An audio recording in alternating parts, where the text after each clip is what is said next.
significant resources from the state and from the federal government. You mentioned the FEMA stats already. I can tell you I've spoken multiple times to the president in the past week. The president convened a cabinet meeting where he instructed every cabinet member lean in hard, aggressively, as swiftly as possible. The FEMA administrator, Brock Long, I spoke with him yesterday. I was with him 2 days ago when the president was in Texas. FEMA is leaning in, and we're going to see next week when Congress gets back in session, we're going to see, I'm confident, bipartisan strong support for the federal resources to help Houstonians rebuild, to help us rebuild our homes and our businesses, and our city is going to come back stronger than ever. And we have to, because Houston and the great state of Texas. We were able to talk to Senator Ted Cruz a little bit earlier about the federal government response, and then also he was just really talking about how impressed he was with the effort here to rescue people and already the recovery efforts that have started. You know, and he talked a lot about the federal government's assistance to folks who've been impacted by Hurricane Tropical Storm Harvey. 270,000 people have already registered on FEMA's website. 97,000 people are already receiving some kind of assistance. And the question was posed earlier during a news conference, hey, if I get online and I register, how quickly will I hear back from someone? And the gentleman that was at that news conference with Harris County Judge Ed Emmett, he said it could be anywhere from a couple of hours, but you will, regardless, if it's not 2 hours, within 24 hours, you will hear back from someone. You will get some type of response if you're looking for federal help. Yeah, I mean, that's pretty incredible to think about just because of how many people. I mean, just the sheer volume of people registering and coming online hour by hour registering for FEMA assistance. Yeah, and thousands of people right now are already staying in hotels. And the federal government said that they're going to come up with some unique planning, some unique strategies in order to transition folks from shelters into some sort of temporary housing, because that's a process for a lot of people that depending on where you are in the recovery, it could take a few weeks, or it could be a several month-long process to get out of a shelter and into some sort of permanent housing. Right. Taking a look at some of the homes right now, this is over near Peak and Fry Road, and you see still just the devastation there. What used to be city streets basically look like waterways right now. Many of the homes still only accessible by boat right now. We don't know if all the people left in this particular neighborhood, but in so many of the neighborhoods that had super high water like this, many of the people chose to go ahead and leave either when they could by vehicle or later on by boat. And when we joined you earlier, we were showing you here on our air on live TV water rescues that were in the process of taking place out in the Cinco Ranch area. Folks getting on pontoon boats, on airboats, and heading on out to scoop up as many folks as they could. That's right. We still see, look at that, we still see some what appears to be rescues going on at this point. Some people on a canoe there. I don't know if that person is about to get in that canoe or what. Looks like a woman wading through about waist-deep water there. Yes, it's lots of water still.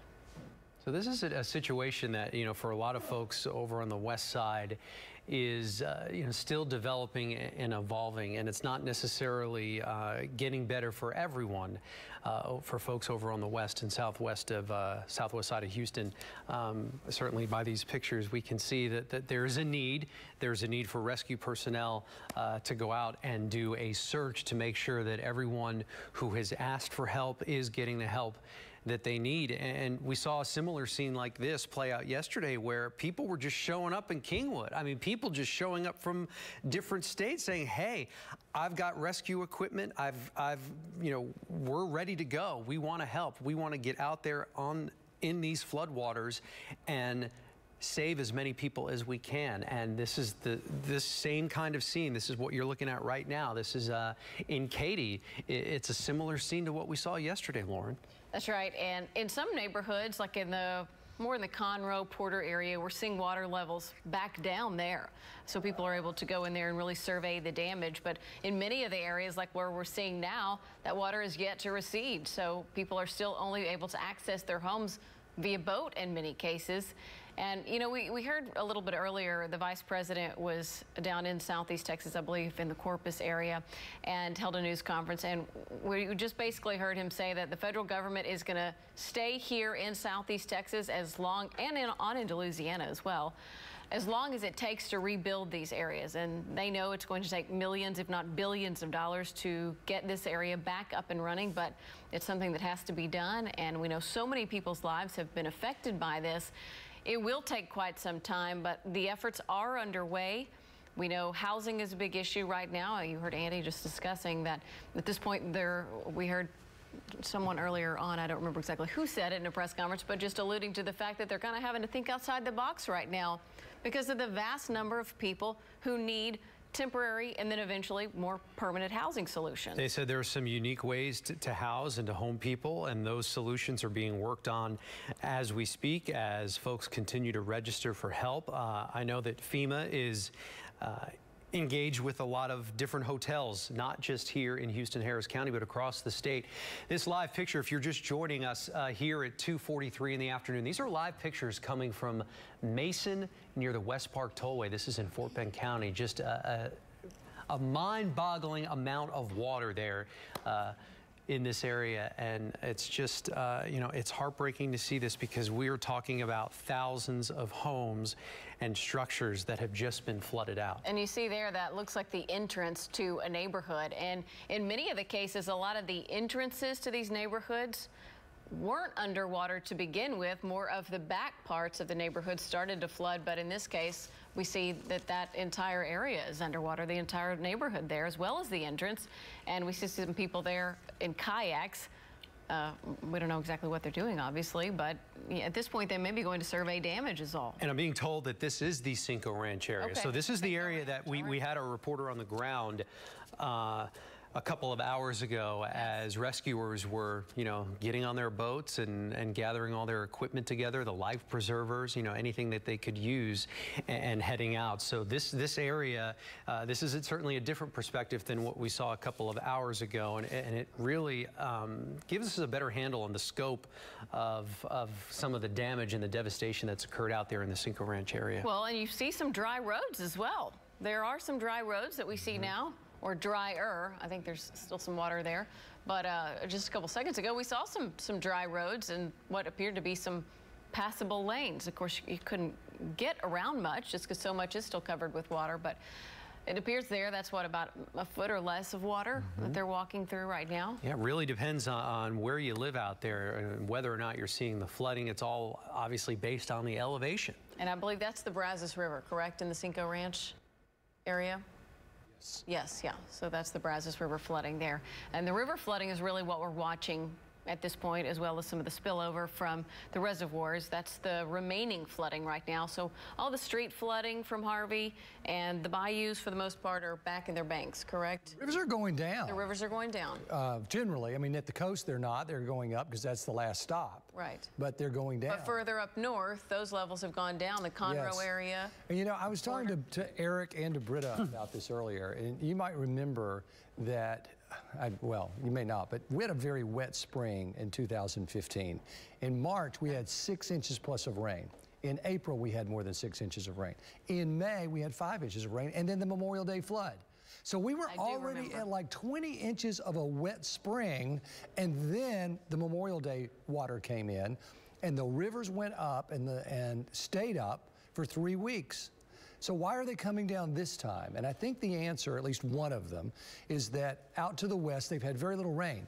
We've had a lot of sea breeze showers here in Houston, but out west, you get to College Station, it's been hot and it's been dry really from Waller County to Austin. It has been a hot, dry summer. And so they didn't have the ground moisture that we had the Memorial Day. So consequently, even though the rain was significant, obviously, 20 to 30 inches of rain out there, I think that a lot of the ground has probably had an opportunity to at least saturate some of it. So there wasn't as much of a saturated ground. Now, this is just my educated opinion on this. I don't have any facts and figures other than I can show you the rain totals from May. But that's my educated guess, that the reason we're seeing the rivers go down as quickly now compared to Memorial Day 2015 is simply because we've had summer, hot, dry summer, as opposed to a wet, cool spring leading up to Memorial Day. That climatological difference, I think, is real, and certainly it's helping in our favor. Right. And right now, to prevent catastrophic flooding, I mean, basically the Army Corps of Engineers is they're releasing water slowly but surely to prevent flooding upstream of Addicks and Barker, but also to prevent it downstream. That's the whole point.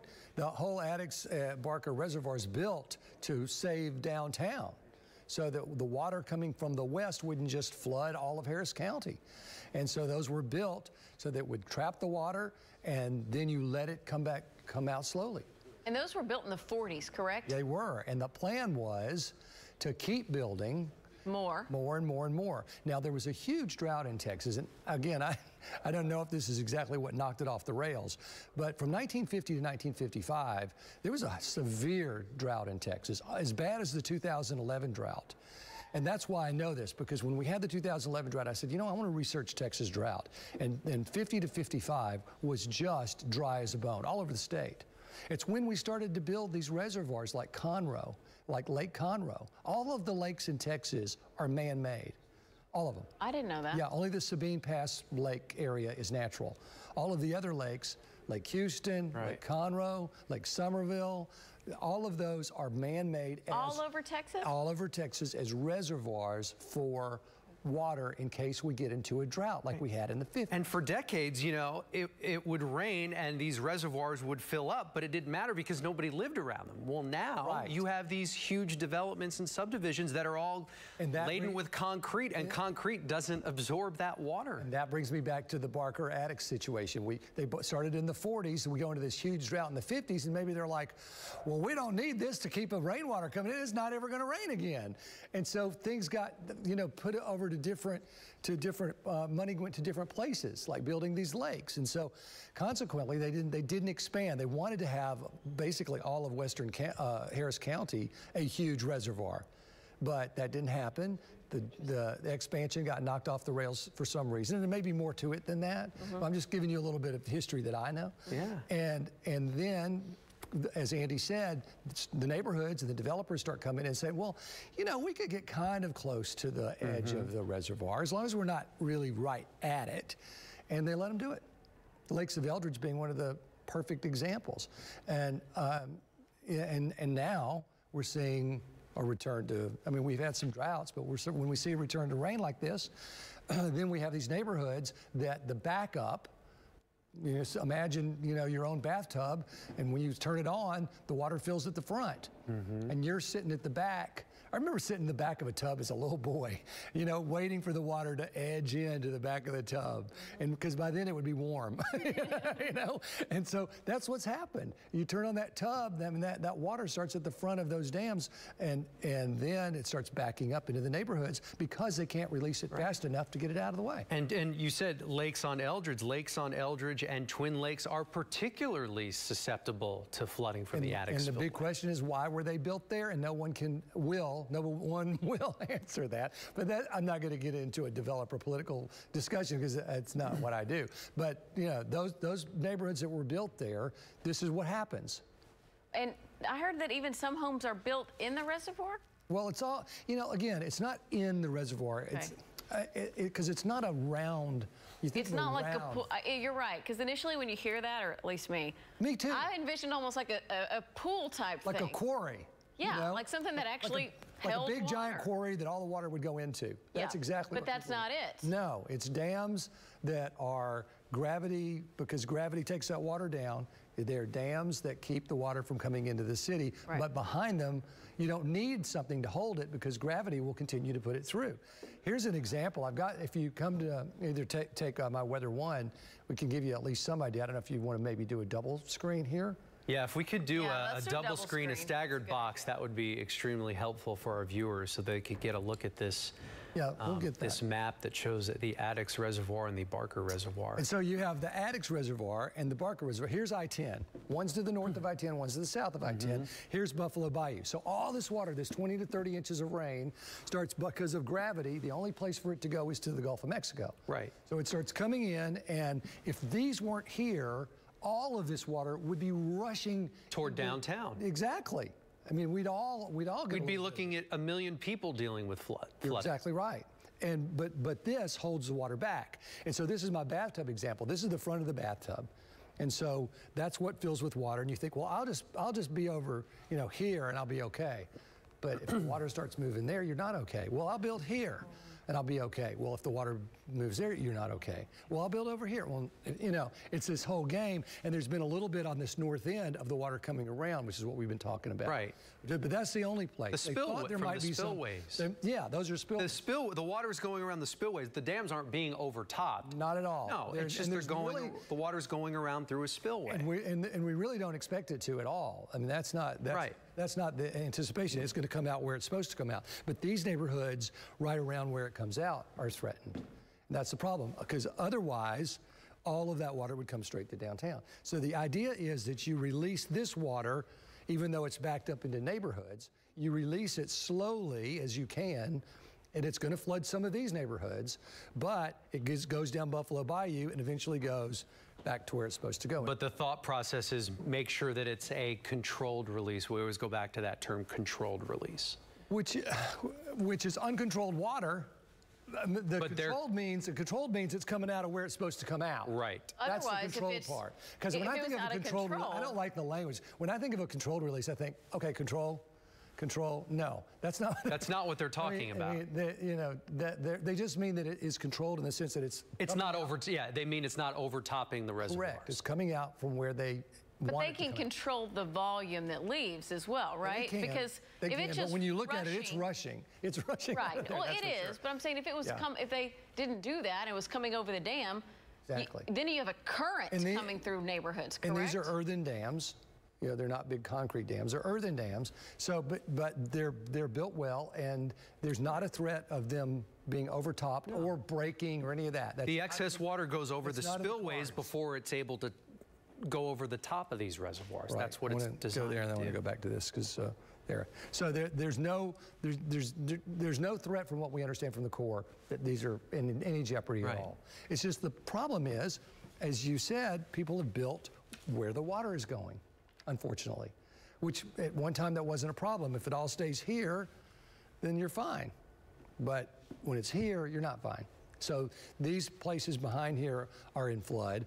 And then where this is having to be let out more than we would like, that threatens the neighborhoods around the bayou. I just wonder, maybe this is a stupid question. No stupid questions, only stupid answers.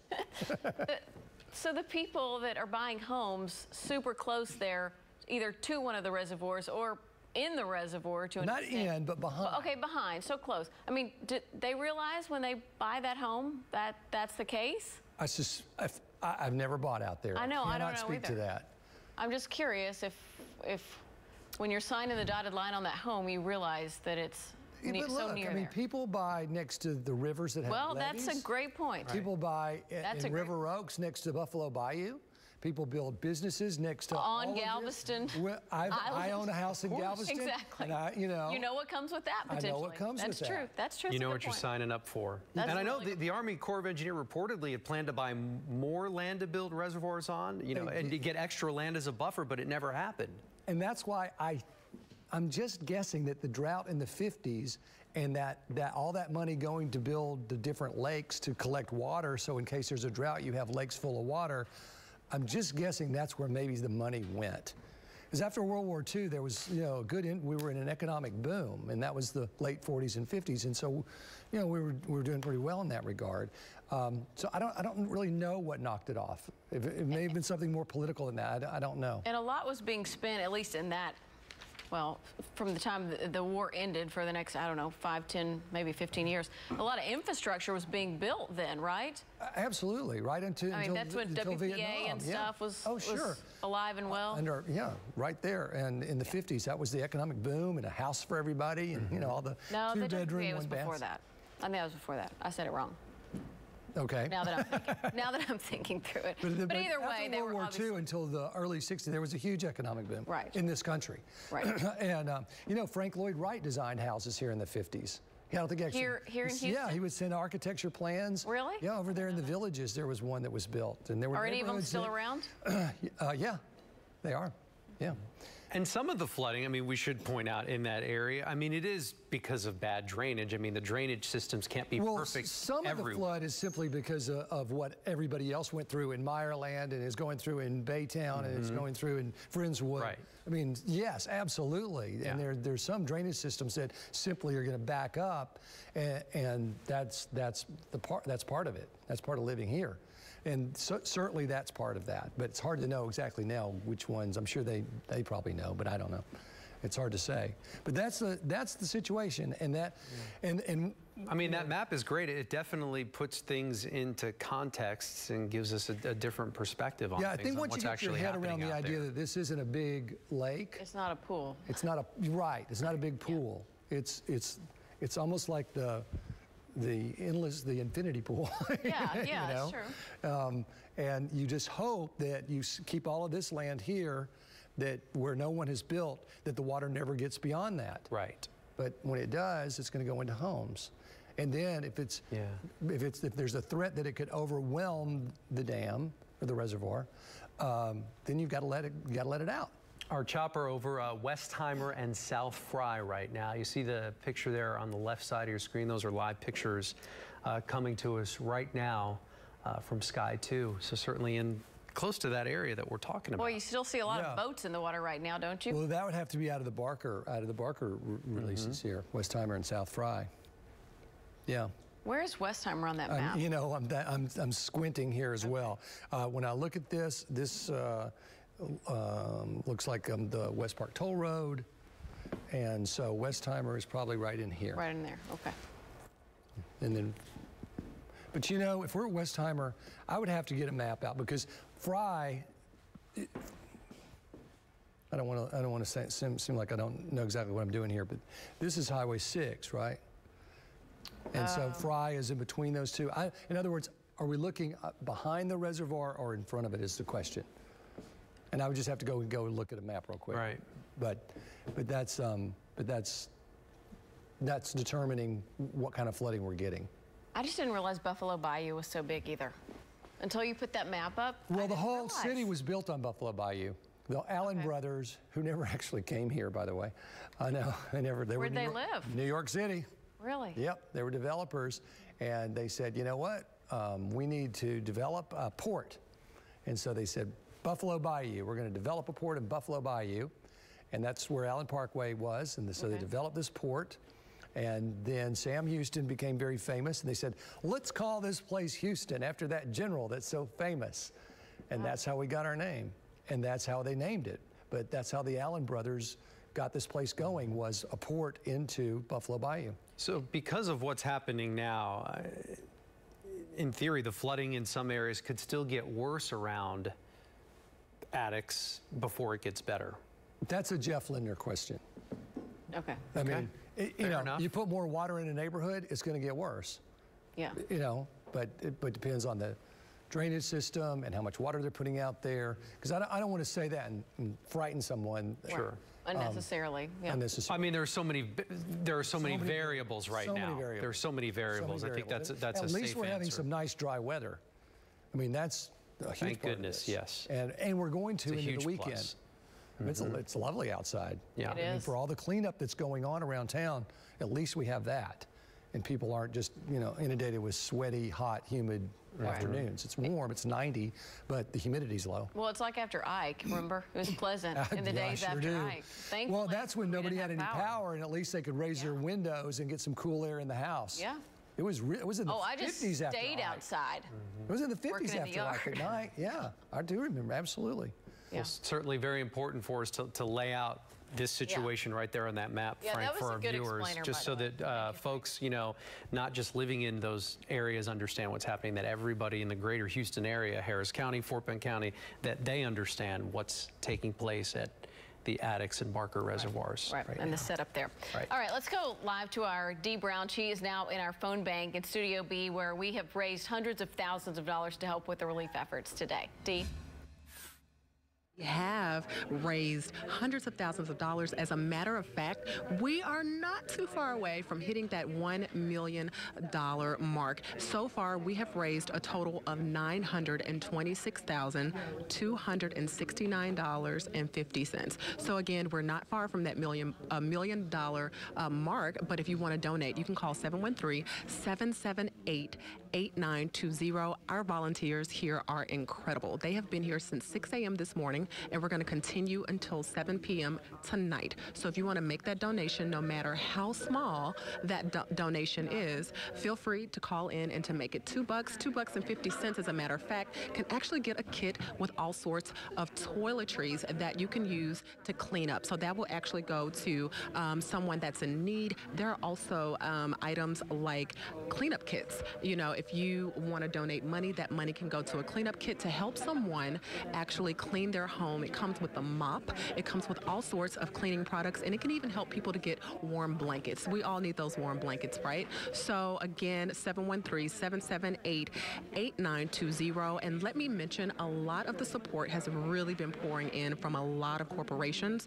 We had Reliant Energy earlier to actually donate $200,000, Macy's $100,000, BBVA $150,000. So that's just to kind of give you an idea of some of the money that has been pouring in on today, and it has been absolutely amazing. Our volunteers, let me also add, some of them here, guys, have actually been impacted by the storm, meaning their homes have gotten damaged, and their businesses. And guess what? They are here to serve our community. And let me add one other thing as well. Mattress One, some of our friends of KPRC, they have actually pledged to actually donate $350,000 to aid to Hurricane Harvey relief efforts. And of that $350,000, $50,000 of that will actually go to the American Red Cross, and also they will donate over 1,000 mattresses and box springs, and so that actually values over $300,000. So the love of the city, you guys, is just pouring in, and it's just so incredible just to see us standing together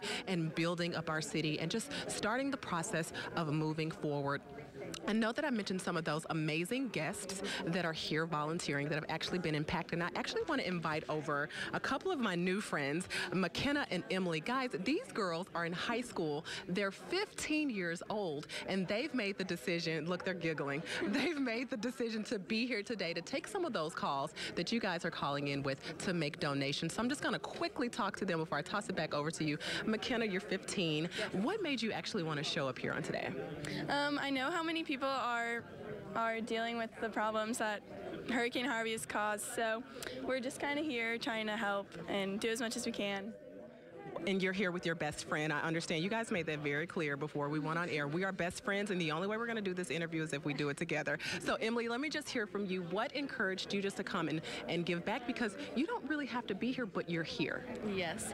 Well, we've just been sitting at home just looking at the TV, and we've seen on news, like, all these disasters that these people are going through, and we just thought, like, why are we just sitting here watching them when we can be, like, helping them? Like, we just felt bad.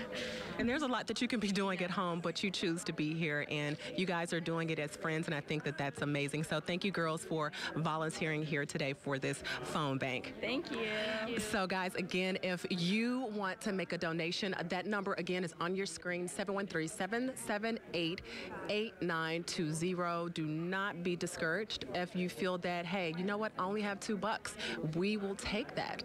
You call that number. These wonderful representatives that are helping individuals on the line and taking the calls and processing the payments, they will help you, and they will process your payment, and it will continue to help us go towards our hopefully $1 million or over $1 million dollar goal. But we're going to be checking back in with you guys until we wrap here at 7 p.m. So fingers crossed, we're going to make our mark. So I'm going to toss it back over to you guys, and we'll check in just a little bit. Yeah, Dee, thanks so much. I know that's a great point to make. You know, $2.50 pays for a comfort kit. $5 donation can pay for a snack. $10 for a meal for someone. Yeah, they need all sorts of donations, and we thank all of those of you who have given, and also our corporate donations as well, which have really added up as well. They've stepped up tremendously to help. All right, now that the skies have cleared and the waters are beginning to recede, many of you have reached out to us by phone, email, Facebook, all sorts of ways, asking what you should do with any trash or debris from the storm. Right, FEMA has very specific guidelines when it comes to removing debris from your home, everything from downed trees to even large appliances. All right, take a look at this. Here's a diagram detailing some of those specifics. The big takeaways here: debris should be separated into 6 categories, seen right here, and must be placed curbside. It cannot block the roadway. Keep that in mind. You're asked not to place debris near or on trees, poles, or other structures. That's going to make removal very difficult. That includes fire hydrants as well as meters. And here are those same instructions in Spanish. We have posted copies of these guidelines on our website at Click2Houston.com. You can also find a link to FEMA's website on our homepage as well. And again, you can find both the English and Spanish versions on our website. And earlier today, we caught up with Neil Bush, the board chair for Points of Light. And, you know, he talked about the importance of volunteering during this very difficult time. On behalf of my mom and dad, who also are the Houstonians that everyone recognizes, and on behalf of the entire Bush family, our hearts go out to those that have been devastated, and we send prayers to those who have lost their homes and have, you know, risked life trying to escape the ravages of Hurricane Harvey. Having said that, it's been remarkable as a Houstonian to see the uprising of benevolent, kind-hearted points of light in our community that are trying to help each other, neighbor helping neighbor. The flotilla of boats, you know, combining with the National Guard and the police and the fire and all these services that are being provided. It's amazing to see this community come together to help people in their greatest time of need. We're encouraging people to register on volunteerhouston.org. So once we stand up the long-term recovery efforts, we're able to take over. But what we're seeing is, and this is just shows the compassion of the United States and just our whole country, is people are wanting to come in and deploy from Ohio and Chicago and all over the country and New York. We're saying stay off right now, stay home, wait. Right now, as Neil said, we're doing the neighbor helping neighbor volunteer. That's what we have the capacity and the infrastructure for right now. We don't want you to deploy into an area that's not safe. So register. We're working with our VOAD and our other community partners right now. We already have 15,000 volunteers registered to help. I mean, the immense, just it's overwhelming how many people are ready and willing to help. But we're going to be communicating that out on our social media as well as all channels that we have and through Points of Light for the long-term recovery. I mean, you are talking years, and this is going to use resources like AmeriCorps. This is going to use volunteers. One of the biggest pieces we have to start looking at is in the long-term recovery is tracking and managing your volunteer hours. Please, you know, follow us on Facebook. We're pushing out that form. We really need those pieces coming back to us, and there's a lot that's on volunteerhouston.org that people can find.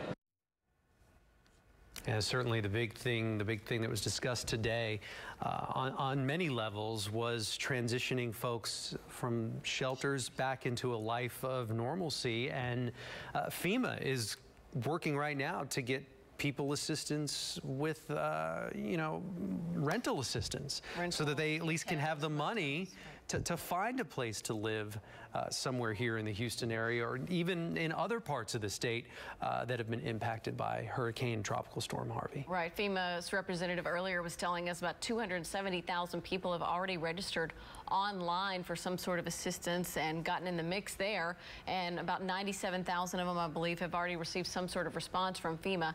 So based on those numbers, which I would assume are going to continue to grow, it's just it's a volume of people that it's very difficult to find everybody housing quickly. So they're doing the best they can right now, and they admitted they're going to have to kind of think outside of the box in this situation, just because how many hotel rooms they would need, apartment complexes, things like that. So they may have to bring in possibly FEMA trailers again. I know that was discussed in the press conference. So they're really trying to think outside the box and get a variety of things going, because it's just so many people that need housing at this point. And they've already got thousands of people staying in hotels across the state right now as some form of transitional housing. Of course, folks, if you are looking for help from the federal government, you have to get registered first. That is critically important. And the best way to do that is disasterassistance.gov. You're going to want to write that down, disasterassistance.gov. That's FEMA's website. Get registered there. That way you're in the system. You know, the big question that was asked repeatedly today, okay, so I'm going to register. So what happens next? When is someone actually going to get back to me? Well, I mean, it could be 2 hours, it could be 4 hours. Right. But the one thing that we are being told, it will happen sometime within a 24-hour period, which is pretty remarkable considering we're talking scores, tens upon tens of thousands of people who've already registered for help. That's a very quick turnaround. I mean, the volume is, as we were discussing, it's huge. So they are promising that they'll get back to you within the 24 hours after you register on there, make some sort of contact with you to get the ball rolling and start getting your needs met. They did say, though, if you have insurance, go ahead and start the process with your insurance and your insurance adjusters.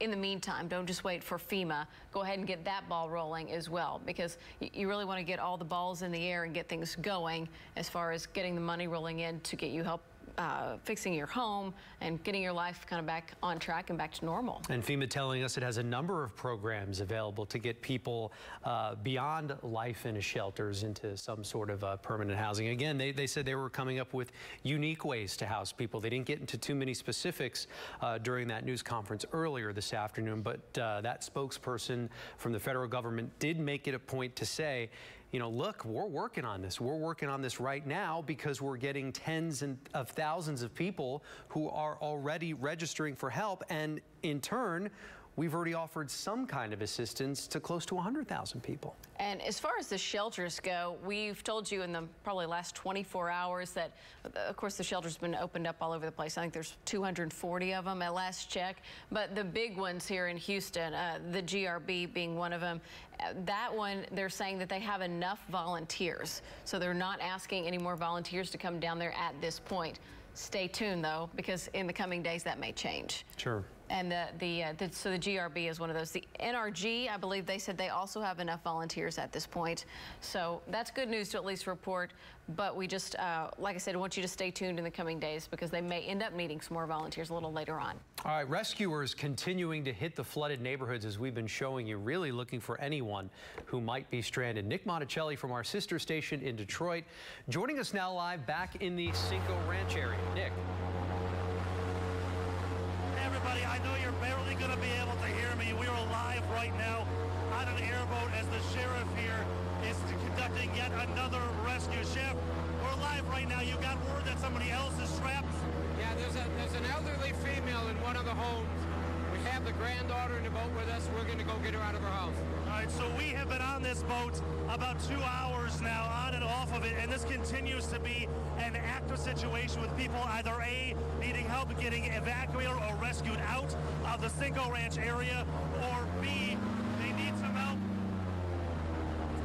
getting some of their property, their medications, or animals out of this area.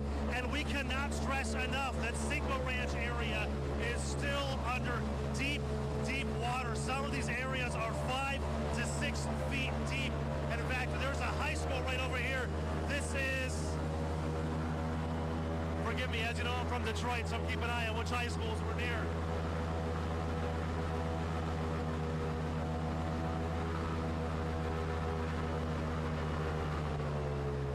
This is Creech Comets. So for those of you familiar with that area, we're going into a subdivision right now. Brickstone Park Drive and Douglas Park Drive. And how all this happened is this young woman here on the top of the airboat ran over to the sheriff's deputies saying, I just got a hold of my grandmother. She is still stuck inside of her house, ran over, and they said, let's go, let's go, let's go. In fact, they thought most of their operations were done today. And you can see those are driveways. That's elevated, actually, so that is not the deepest of water. We've passed by ambulances where it's up to the doors. They couldn't even get that out of there. So again, they thought their operations were suspended. They started pulling these. Well, we can't hear him for a second. Lost his audio. Stay with the picture, though, if we can. He's with Fort Bend County Sheriff Troy Nels. There's a couple of folks in another boat. So they're going to get a woman who came up to him just a couple of minutes ago and said that her grandmother was still stuck in there and wanted to get out. This might be the house. Looks like they're going to stop here in this yard. Sheriff Nell getting out of the boat. And they're going to go take a look, we believe, inside this residence here. As you said, they were looking to rescue an elderly woman here in the Cinco Ranch area. Yeah, a woman had come up and said her grandmother was still up there, so presumably that's whose house they're looking for her now, and he just opened the front door. He's walking inside in the foyer. Water. You see the water there inside that house. It's deep. Foot and a half, I guess, of water. All over that neighborhood. I mean, you saw on the boat ride out there, just street after street, home after home, inundated with water. And you know, honestly, as far as these homes go, this one's not as bad as many that we saw in this exact neighborhood. That's hard to believe, considering there's that much water in there. But yeah, some of the other pictures, and you heard them say as we were driving up that basically there were some homes that it was covering up the first floor almost. Here comes Sheriff Nels right now with a couple of bags, walking out with a couple of bags. Not sure if he was able to find anyone inside. Nick, can you hear us? You know? Nick, can you hear us now? Yes, we can hear you. Sorry about that. We've obviously had a lot of wind and water damage to most of our equipment. You've been narrating this live coverage as you're seeing in front of us. The sheriff here going inside. This young lady, the granddaughter of this woman, ran over and said that she needed help. Ma'am, are you willing to talk to us? Everyone's watching on Channel 2. Your grandma needs help, right? Yes. And how did you find out that she needed some help in here? Well, we knew that the neighborhood had been flooded. She didn't want to leave the house at first, but she did lose power yesterday, and she wasn't going to be able to charge her phone or anything. So I told her we were coming to get her no matter what she said. So was this kind of a fight between the two of you, saying, "Grandma, you need to get out of there"? Yeah. Yes, it was. Okay. So we didn't give her an option today. We said, we're coming to get you, and that's what's happening. So how thankful are you that the Sheriff's Department, these volunteers with these giant boats, are willing to help save your grandmother? I cannot even put into words how thankful and grateful that we are. Thank you all so much. Thank you, everyone. We're just glad that she's going to be safe and that we can take her home. How old is your grandmother? About 73. Okay. So, and she's still pretty mobile, you said? Yes. So she's just mobile but stubborn. Correct. But the last time you talked to her was just a few minutes ago, right? Yes, we've been in contact throughout the day. This morning she still didn't want to go, and we were like, you know what, we don't care anymore. So Nick, and understandably too. I mean, you look around here. Yes. Could you ask her where in the house her grandmother is? We're just curious. Yeah, sure. Well, based on the water levels, your grandmother had to be on the second floor, right? Yes. There she is. Yeah, she's been on the Sheriff Nels has her. The second floor for a couple days now. So we just wanted to get her out safe. And there she is. She is out safe. Bye.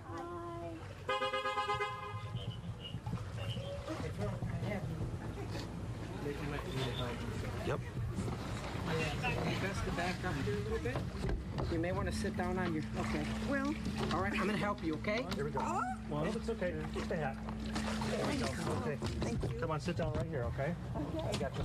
And we're going to bump. There we go. Take a big step down. There you go. Okay, right there. Okay. Ma'am, do you want to lock your door or anything? I'm just going to close it. Yeah, just close it. Do you want me to lock it if you have your key?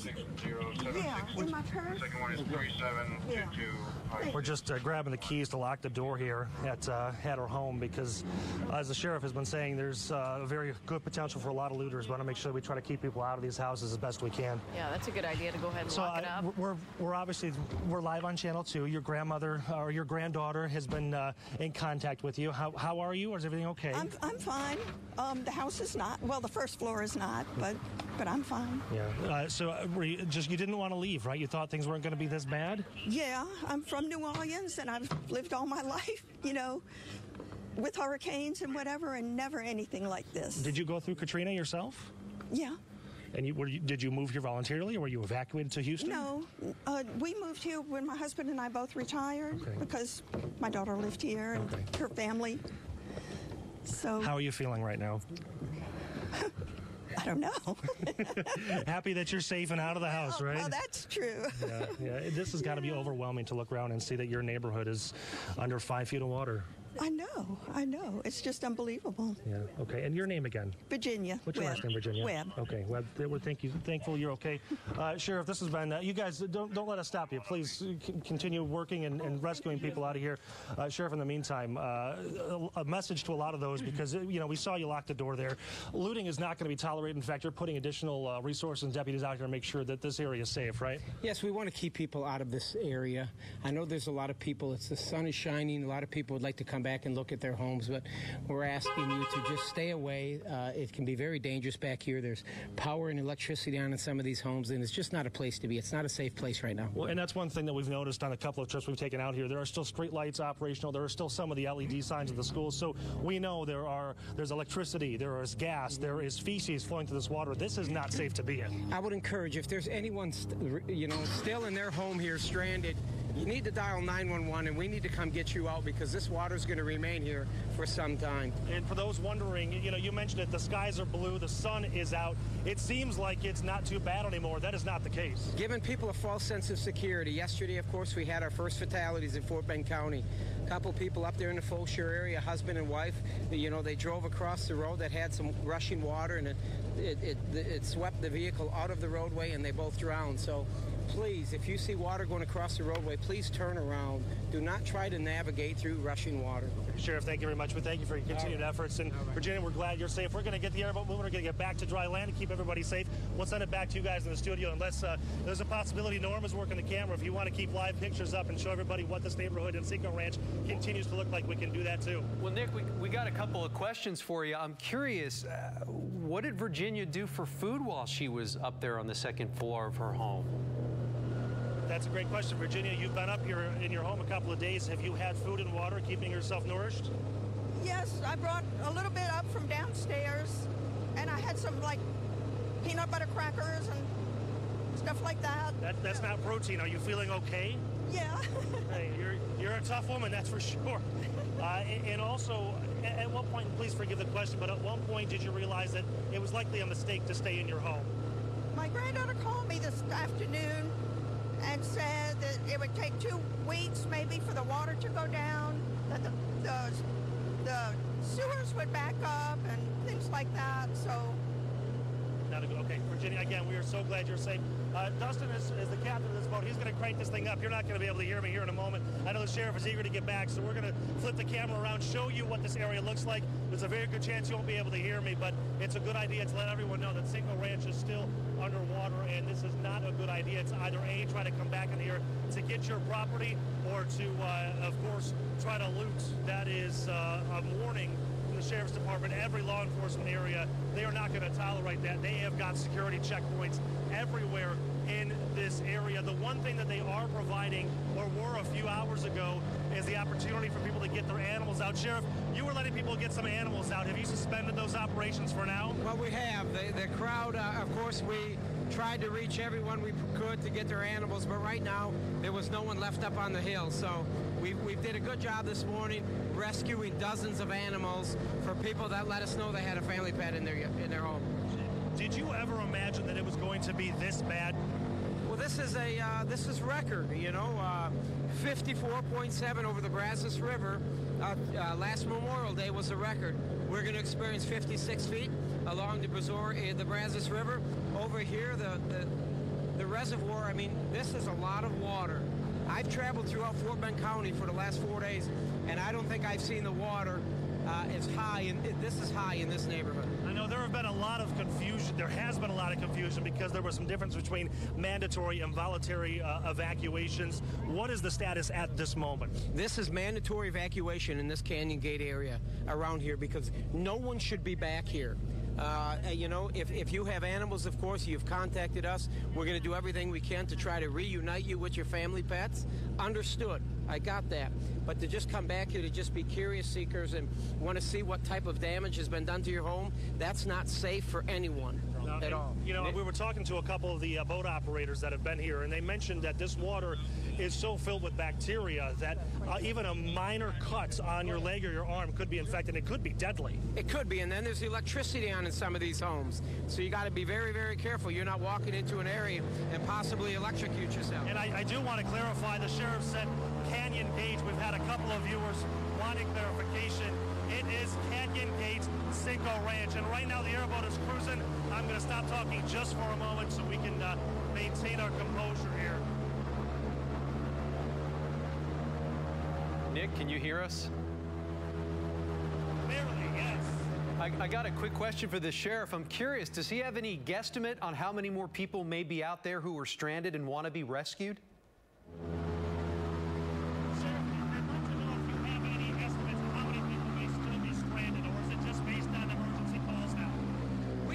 idea. I didn't expect to see anyone back here, quite honestly. I didn't think we were going to do this right here. I didn't think anybody would remain. So I guess the best answer is we're hoping zero. Listen, if you're stuck in your house here in Canyon Gate, you need to dial 911 so we can come get you, because the water's going to remain this way for several days. In fact, there you can see that ambulance that I was talking about earlier, again, in the Canyon Gate area of Cinco Ranch. That gives you a very good perspective of how high these waters are. But an ambulance can't get through. You know it is not safe for anybody else.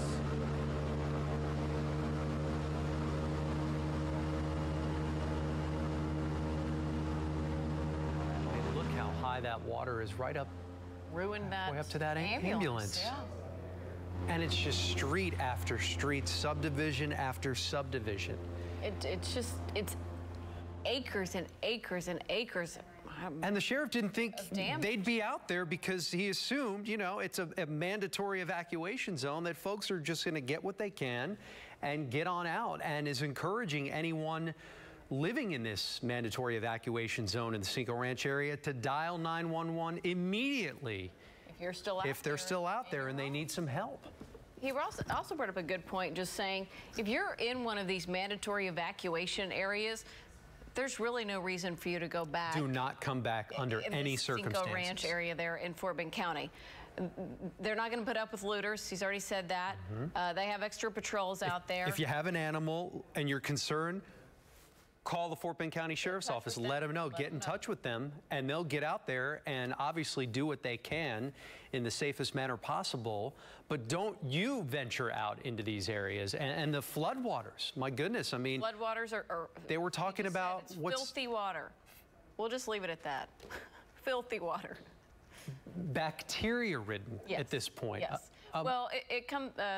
There goes Virginia. Sewers have backed up and leaked to a very large extent. Anyway, it's just take it from us. I mean, they are telling us the water is very dirty. Stay out of it if you can. And they just helped Virginia off the boat back onto dry land. And I thought it was very telling, Lauren.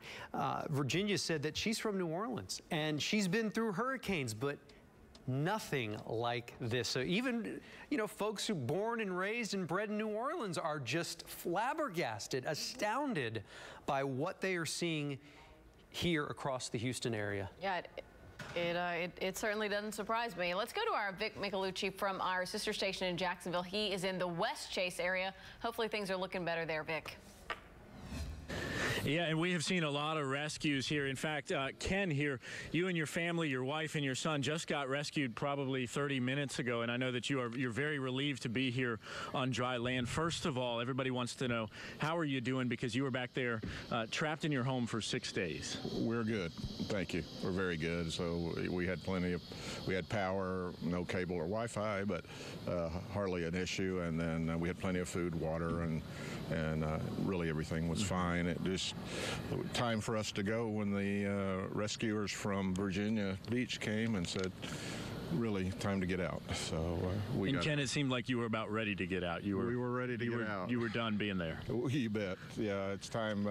6 days. 6 days of that is plenty, and so yes, we were ready to go. Your rescue crew, they just left. They're heading to an apartment complex somewhere else here in this city, and you said, words aren't enough to express my gratitude for you. That is correct. I've watched this kind of thing on TV for years and years and years, and you see it and you hear it, but unless you feel it and you are in that crisis and you are worried for your family and yourself and your animals, and you see these guys come by and they're really so kind and understanding and professional.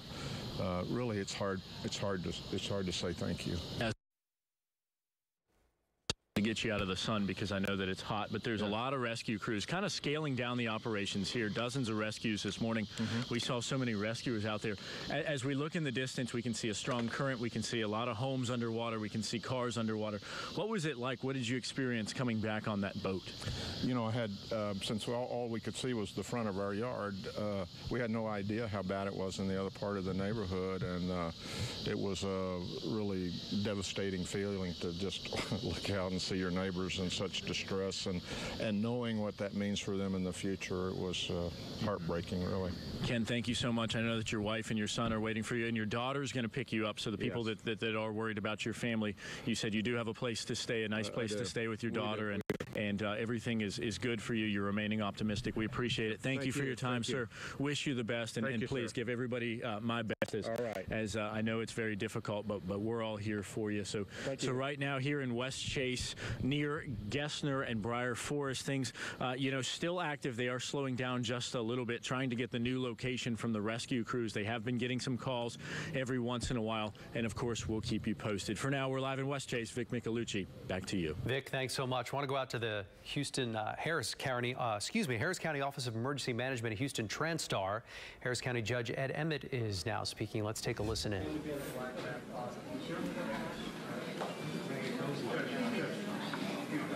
Okay. I won't cover him at all. Let me give you a little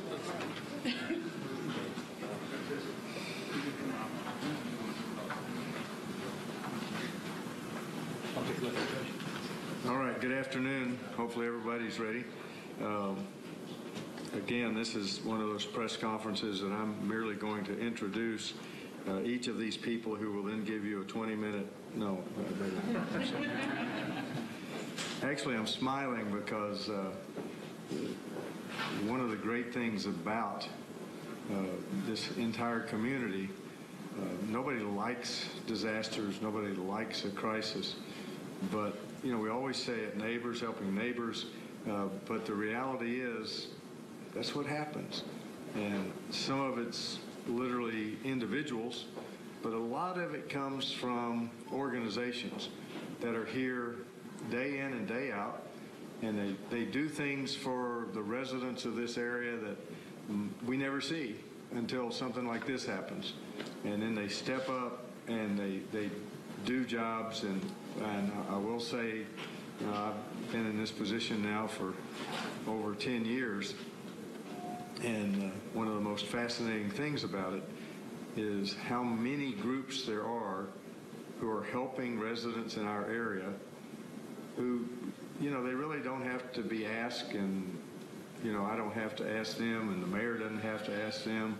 They just do it day in and day out, and it makes everybody's life better.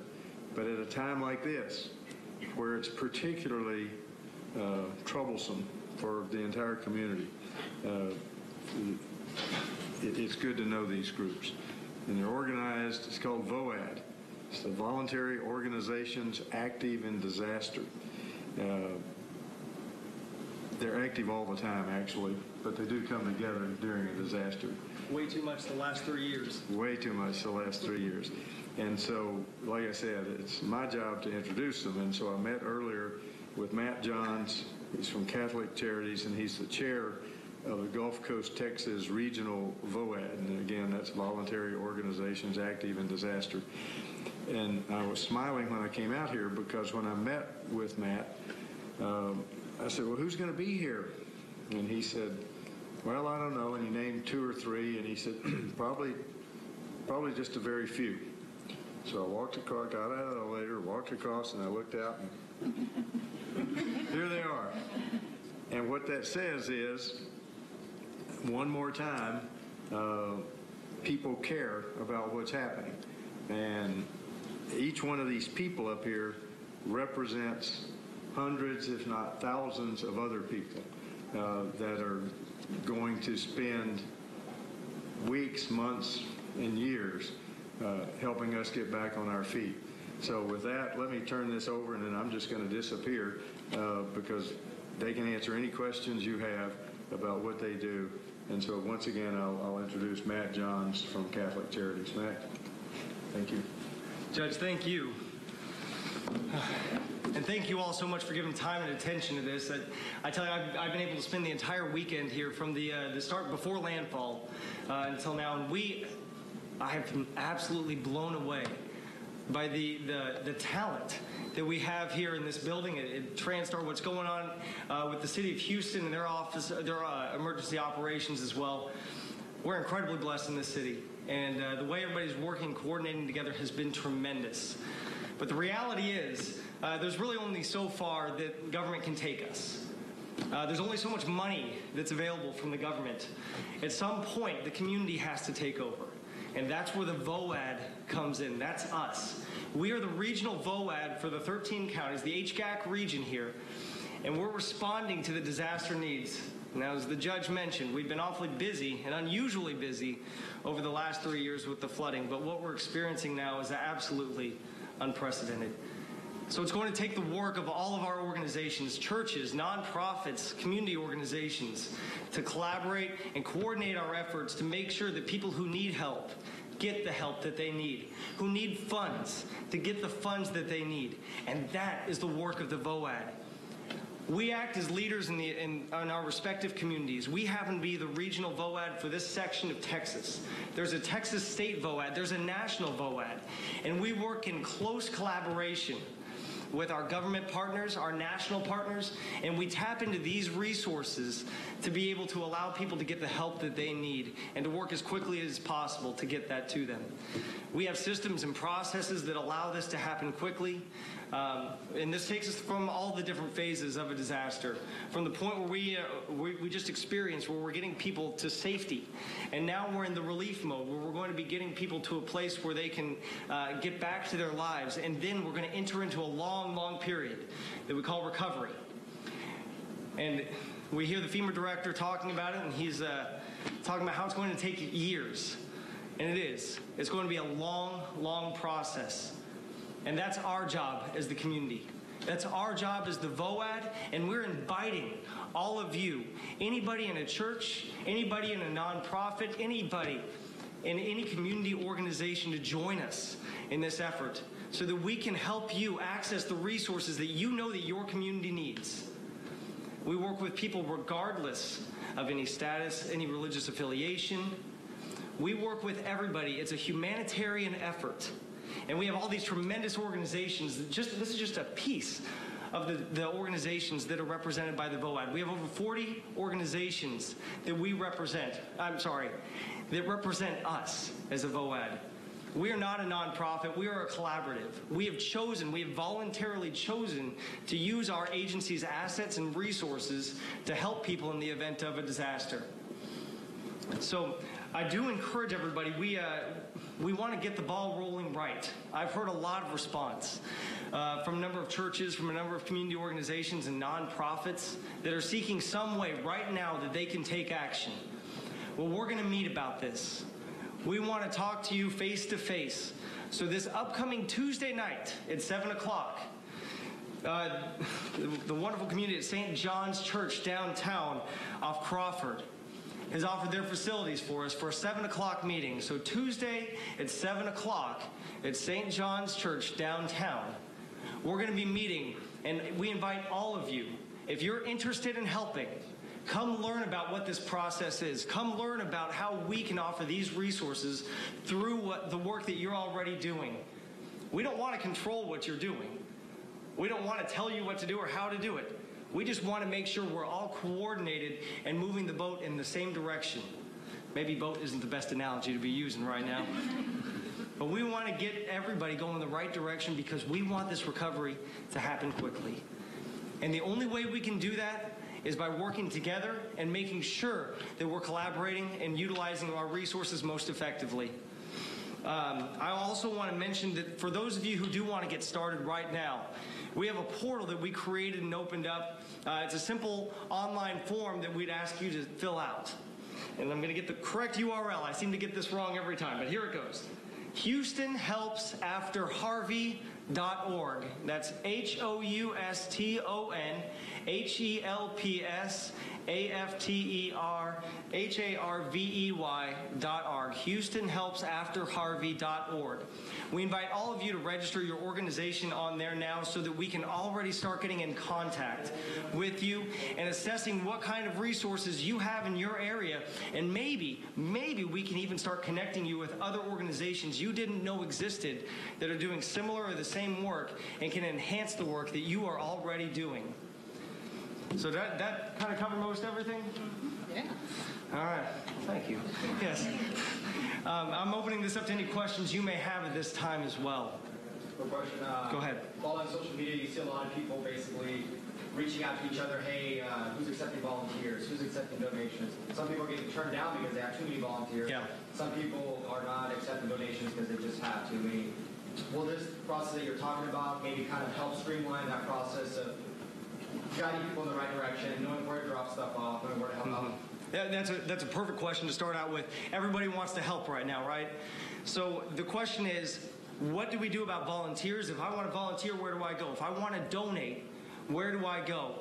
We already have two great portals to get there right now. But I need to explain something first. There are a lot of people who want to help at this time. A lot of people who want to help, not just from here. I took a call the other day from the call center upstairs. Somebody was offering to bring their 14-foot skiff from Minnesota. So people from all over the country want to bring whatever they can here, but especially people here want to help. Please know that our nonprofit organizations are working hard. They're just now getting back into their offices. They're just now figuring out what damage is done to their particular offices. They're figuring out who's been affected on their staffs. So we have to have a little bit of patience with our nonprofit community right now. They're working very, very hard in meeting our clients' needs, but also trying to get everybody in the door to help. And once we figure out what those needs are, we guarantee you we'll be asking for help in abundance. But with that being said, the portal we have right now is at volunteerhouston.org. Even if you don't see a volunteer opportunity on there right now that you can tap into or that relates to your gifts and talents, volunteerhouston.org will be a place where you can register and show your desire to volunteer at this time. If you want to, you can also call at 281-656-1533. We have partners in Louisiana who've graciously opened up a phone bank for us to be able to take calls at this time too. And while we may not be able to answer your call immediately, we will be getting back to you soon. And with that being said, donations. Donations are big right now. Lots are coming in. We've got people bringing in different 18-wheelers from all around the country. We humbly ask that you call first before bringing it here. 2 days ago, we had things coming in and the roads weren't clear. Right now, we've got things coming in and we have to make sure it goes to the right place. So please, please call ahead if you have a major donation to bring. Even if you don't have a major donation to bring, but you have something that you want to offer, the phone number for that is 1-800-924-5985. And I'll repeat that again, 1-800-924-5985. So thank you. I'm sorry, that's for donations, yes. I could feel that question a little bit more from the city's perspective. Go ahead. From the city's perspective. Hello, good afternoon, everyone. I am Director Takasha Francis with the Department of Neighborhoods for the City of Houston. We house volunteer initiatives, which actually connects Houstonians with volunteer opportunities. We have partnered with volunteerhouston.org, which is where we're asking all individuals who want to volunteer to register, and then you will be directed to a volunteer opportunity. Right now, redcross.org is also facilitating volunteer opportunities. So what we would tell the public to do so that you don't have a situation where you're showing up and the volunteer need has been met, make sure you visit those websites and make sure that you register so that you can be assigned where you're needed. There is a need right now for overnight volunteers in shelters, and in a lot of the upcoming volunteer efforts, the overnight staff is what we're really going to need. So make sure you register through those websites so that we can accurately point you to the places where the need is. Thank you. That's great. I'm sorry, I have a question for you. What are the requirements to volunteer? Because I heard from an undocumented girl that was turned down to volunteer because she doesn't have an ID for her background check. Well, now, we don't control the requirements for redcross.org. I'm not sure if that's where she was trying to sign up. Volunteer.org does not have such a requirement. Volunteerhouston.org does not have a requirement that I'm aware of. We can talk a little bit more offline because I'd like to investigate that further, if you don't mind. Thank you. Thank you, Tanisha. And with that being said, the volunteerhouston.org, too, is a portal. It leads people to nonprofit organizations. You do not volunteer for Volunteer Houston. Well, I take that back. You do volunteer for Volunteer Houston, but VolunteerHouston.org allows all the other nonprofits access to this wealth of volunteers that we have here in the city. So, was there another question? I'm sorry. So yes, go ahead. You mentioned a couple. What was it? The 281-656-1533 number. What was that? Was that for donations? No, that's for volunteers. If you want to call in and ask about volunteer opportunities or what's going on, and have a human person to talk to, that's one avenue to do that. What's the 1-800-924-5985 number? That's for donations. Oh, that's for donations. Mm-hmm. For city-county donations. I'm not sure if you can answer this question, but for people that are, taking the donations, what do they need to be able to pass a donation? To receive the donations. We're not there yet. So right now, we're just at a point where we're bringing in the donations and sorting them. As you can imagine, I don't know if you guys saw the pictures at the George R. Brown Community Center, but there are mounds of clothing there. And people are going to have to go through those and sort them before they can get out to people. And the same is true for all different donations. But we do have avenues to get them out there, but now, today is not the time. And you've got to imagine, too, if somebody donates a couch, where's that couch going to go if the home is currently flooded? There's a process that has to take place there, too.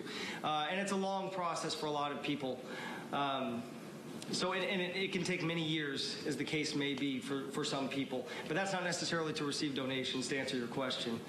But if somebody's house just flooded, they're not currently in a position to receive a couch. They're going to have to gut the house. They're going to have to clean it, and then it's going to have to be ready. Then the couch is available for them, of course. That meeting on Tuesday next week is open to the public? It's open to the public, absolutely. It's designed for people who want to sort of understand what's going on. Yeah. It's directed toward the community leaders for those respective organizations. Okay. So for organizations, not for like the layperson to necessarily come in?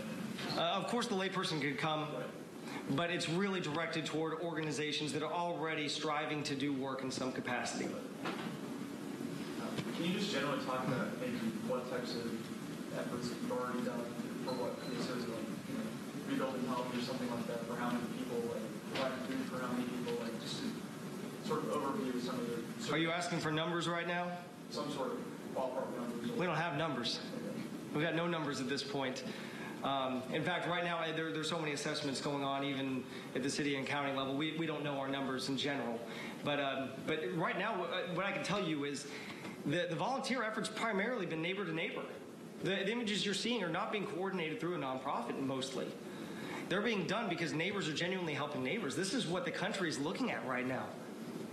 When they see the outpouring of support of Texans to Texans, they're seeing neighbors helping neighbors right now. So we're just taking that heart, that effort that we're already putting forth, and we're organizing it to move forward on a more broad scale. So no, I don't have any numbers, but the numbers are pretty staggering right now looking at what we have ahead of us. So I'm not looking forward to reporting the numbers once we do have a better understanding of it, but I'm going to be really proud of the work that we've accomplished at that time. Anything else? I know a lot of you guys have been here this week too, this whole weekend. Bless you reporters for giving us the good information you have. So, anybody else saw a hand raised? Nope. Thank you all so much, and thank you for your attention to this important matter. Have a great day. Listening to a news conference there live from Transtar, we heard a lot from the faith-based community and all the different services that are going on. We also heard that if you are interested in volunteering, there's 2 different websites you can go to find out some more information and sign up. VolunteerHouston.org, so that's a local one, and then RedCross.org as well. Right, and if you'd like to donate, 1-800-924-5985. All of the information that came out of this news conference, we're going to post it for you on our website, Click2Houston.com, including that very important number on how you can donate and volunteer. You know what, we need to keep mentioning that because Click2Houston.com has a ton of resources, and we were just talking about it. We can't answer everybody's messages and emails and texts and what have you that we've been getting, so that's a really good resource to go there to try and find answers to your questions there at Click2Houston.com. So check it out as soon as you can. All right, want to turn things over to our friend Dee Brown in Studio B. She is working the phone bank with our gracious volunteers who are answering your calls to help out our friends and neighbors who need it. Dee. Absolutely, guys. We are still here, and guess what? The phones are ringing off the hook. We've had such an overwhelming amount of support pouring in, and just to give you a quick update, right now we have raised a total today of $954,645. $5. We are a little bit short of our 1 million mark, but I know that we're going to actually surpass that before we end tonight at 7. And also, we just actually got a $25,000 donation from the Great American Business Products. So again, the overwhelming support is just absolutely amazing. No matter the amount that you have, $5, $10, we keep mentioning that. Call in and our wonderful volunteers will actually get you taken care of. And just to kind of give you a quick idea of what those donations will help cover, it will actually help get supplies, get items, warm food, blankets, things like that that our Houstonians need in this time of recovery. We have actual kits with toiletry items, soap, razors, towels, combs. We even have cleanup kits, and those kits actually have mops, all sorts of cleaning products to kind of help you with your cleanup process. And again, we mentioned warm blankets, we mentioned meals, and again, as you can see, our volunteers are working tirelessly, just getting those calls and getting those donations in. And speaking of donations, we actually have a donation that we're going to do a presentation right now from Steve Timms. He's the CEO of the Houston Golf Association, and our sports director, Randy McEvoy, is actually joining us as well. Hello there. So you have a massive check here that you're going to present us with. Tell us about it. Yeah, we're really excited to be able to help support the efforts here for the Red Cross. The Houston Golf Association, our volunteer members are stepping up and making a $50,000 contribution to the relief fund. And, we just want to do our part to be a good citizen here in Houston. That's what we're all about, really, is using golf to impact the community positively. And we're just delighted to be able to do this today. Thank you so much. That is so amazing. Randy, I definitely want to hear from you because I know you guys have a history. You know each other. And what do you think this will mean just for Houston and how this will just help us to recover? I think it's another avenue just to reach out, as Steve kind of mentioned, and we go back partnership with Channel 2 in the Houston Open golf tournament here with the PGA Tour. Houston Golf Association does a fantastic job. A lot of volunteers.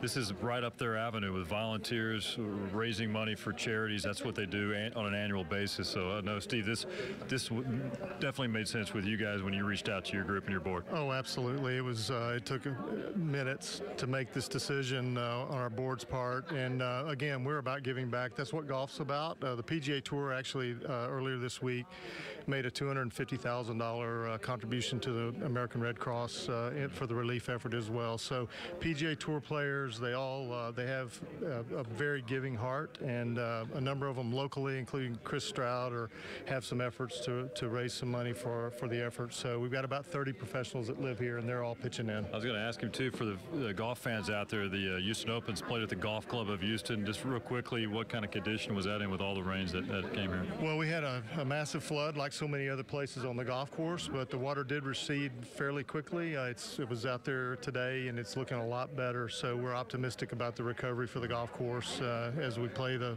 Houston Open the last week in March of next year.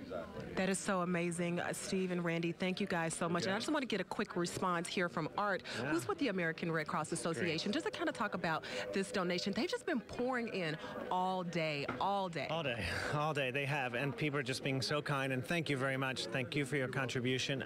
This is great, and I know you'd like to help kids with golf, with the first tee, etc. And we're helping children right now in our shelters, trying to have a safe, warm place to stay until we can get their lives back together a little bit. So we greatly appreciate it. I wish I could be a volunteer for golf instead of disasters, but maybe that's my next life. There you go. Thank you.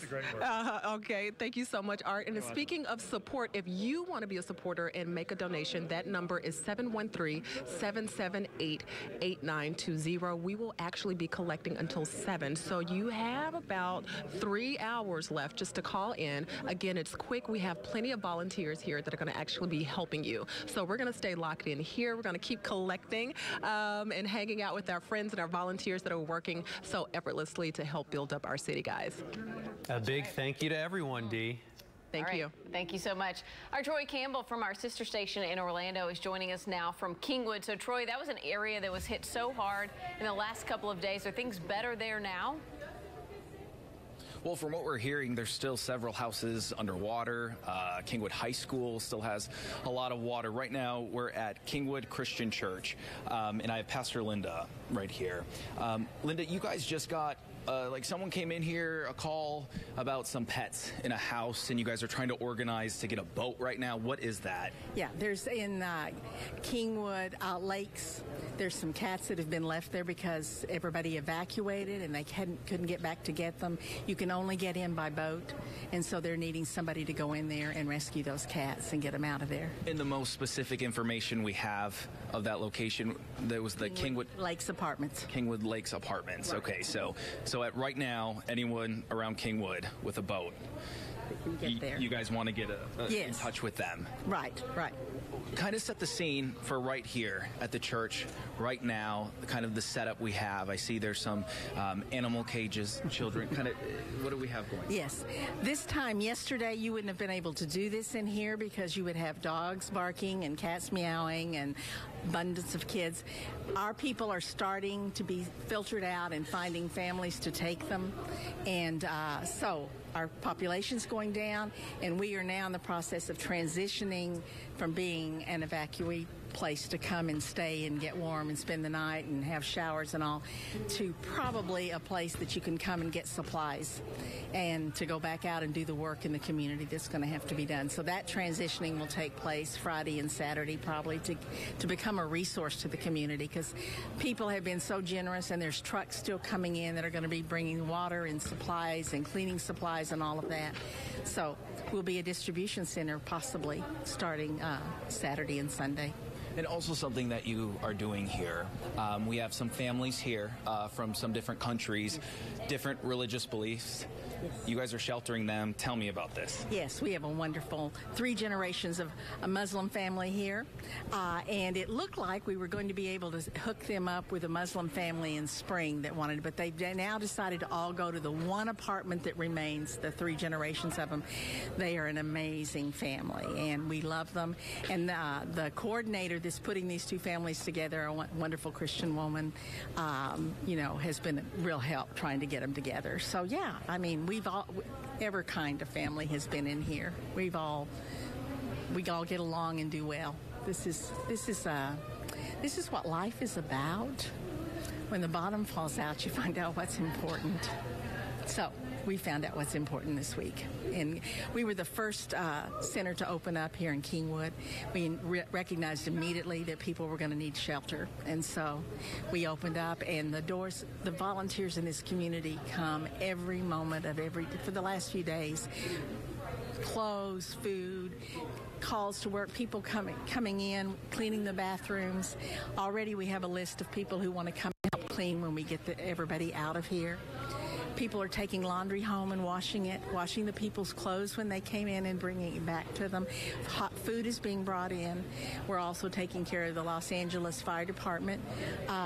They're in our sanctuary at night, and they're getting meals here too as they go out and work in the community. So yeah, it's quite an effort, and we're just one. I think we're the only evacuation center open now here in Kingwood. In some of the other areas around Houston, the water's starting to recede. People are getting back. Kingwood, what do some of these neighborhoods look like right now? Well, the only one I really know is the Kingwood Drive. That area down where we have the 2 beautiful canals that are in there that totally overflowed, and the houses have 8 feet of water in them. The streets are still blocked down there, and you can't get in, I think only by boat. But and I'm not sure about the rest of in my area that was flooded so bad, all the water has receded, and we're able to get it, and people are taking out the drywall and the car and all of that. So. And you essentially, you were in your house, and you told your daughter, we're going to stay on the 2nd floor. Yes. And your neighbors, someone came and got you. Talk about what happened with you. Well, that's just, God is amazing. We were standing at our front door watching this river go by with whitecaps on it, and it was up in the middle of our front yard. And these people came by, and we don't know them. They live up on a dry street, and they said, "Are you going to evacuate?" And I said, "I think we're going to stay on the 2nd floor." And they said, "Take down our name and our telephone number. We have a raft. If you change your mind, we'll come get you." So the next morning, I called my daughter real early, and I told her the water was like 5 feet from the front door. But I think we're just going to go upstairs. She said, "As long as you understand, there will be alligators, snakes, and sewage." Now, I thought about the alligators and snakes and thought maybe we could handle that, but the sewage, that one bothered me. So I thought maybe we would not stay. And so I texted these people. Were they sincere? Is the offer still open? They said it is. And as soon as the sun came up, the Parkers came with their yellow raft, and they pulled us out of there, took us to a Jeep, then to a pickup, and then to my church, where Richard and I could work all day and help. So I went to bed that night, homeless, understanding for the first time in my life what it's like to be an evacuee, a refugee. That sense of just being lost, except I knew I had my God and I had my church and I was going to be okay. And I was around people that all spoke the same language as I did and had the same beliefs, so I was going to be all right. But I, for the first time, learned I walked in the shoes of somebody that was homeless, and I understood it for the first time. The next day, we were taken to our home, and when we left, the water was 4 feet from the door. It did not go in. I am not homeless, but now my call is to take people in, and we're now bringing people in to live with us in our home whose homes were completely wiped out, and we're working here at church. For all of us who are not affected, we are called now, and you don't have to worry about it. People are pouring out of their homes. My street is filled with pickup trucks of people that just pull up and get out and go in and say, do you need help? And they're pulling the rugs out, and they're helping them get the drywall down and cutting it. It's amazing. It's amazing. And speaking of helping, and thank you, Pastor. I appreciate it a lot. And I know that this is hard for you too. You're going through it, but you're also here helping. It's your husband's 78th birthday. You guys are here. And also on the helping note of the cats in the apartment with the needing a boat. So I'm going to put a little tweet out, Kingwood Lake Apartments, see someone with a boat, 3910 West Lake Houston Parkway, Kingwood is where we're at right now. And hopefully tomorrow, they essentially want to make this more of a distribution center. So I'm going to get on Twitter. I'm going to see around and get an update to see if we can get someone out to that apartment to get those pets out. They're saying several days. So ever since this started Friday, so it's Thursday. So we'll see what we can do. Thank you. All right. Thank you so much. Of course. And so I'll get to work. Send it back to you guys. Yeah, Troy, that social media has worked, so definitely keep at it until those people get help. We appreciate those efforts out there. Thank you, sir. All right, joining us now on the phone is Porfirio Villarreal. He's with the Houston Health and Human Services Department. Porfirio, thanks so much for joining us. This storm has just brought on so many different issues, and one of those issues, of course, is the health and the condition of the water. Talk to us from your standpoint about what people need to do to make sure that they're staying healthy and that they're not being further harmed by this water in any kind of way. The most important thing that anyone can do if they come in contact with the floodwaters is just good hygiene, basic hygiene. Hand washing is really important.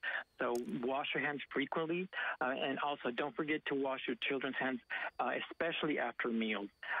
That's really important. So just good hygiene, wash your hands often. Also, do not eat any food that was contaminated by the floodwaters. So if floodwaters had contact with the food, just throw it out.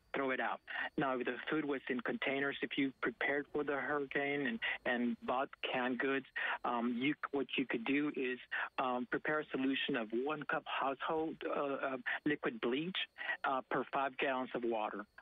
So just you do the mixture and then just get a rag and just start cleaning it and dumping in that water. Just clean it off. Just use a rag with that solution of 1 cup bleach and 5 gallons of water, and just clean it out. That's really important. Porfirio, you were quoted in the New York Times today as saying there is no need to test the water because you know it is contaminated. Talk about some of the things that might be lurking in the water that you are concerned about.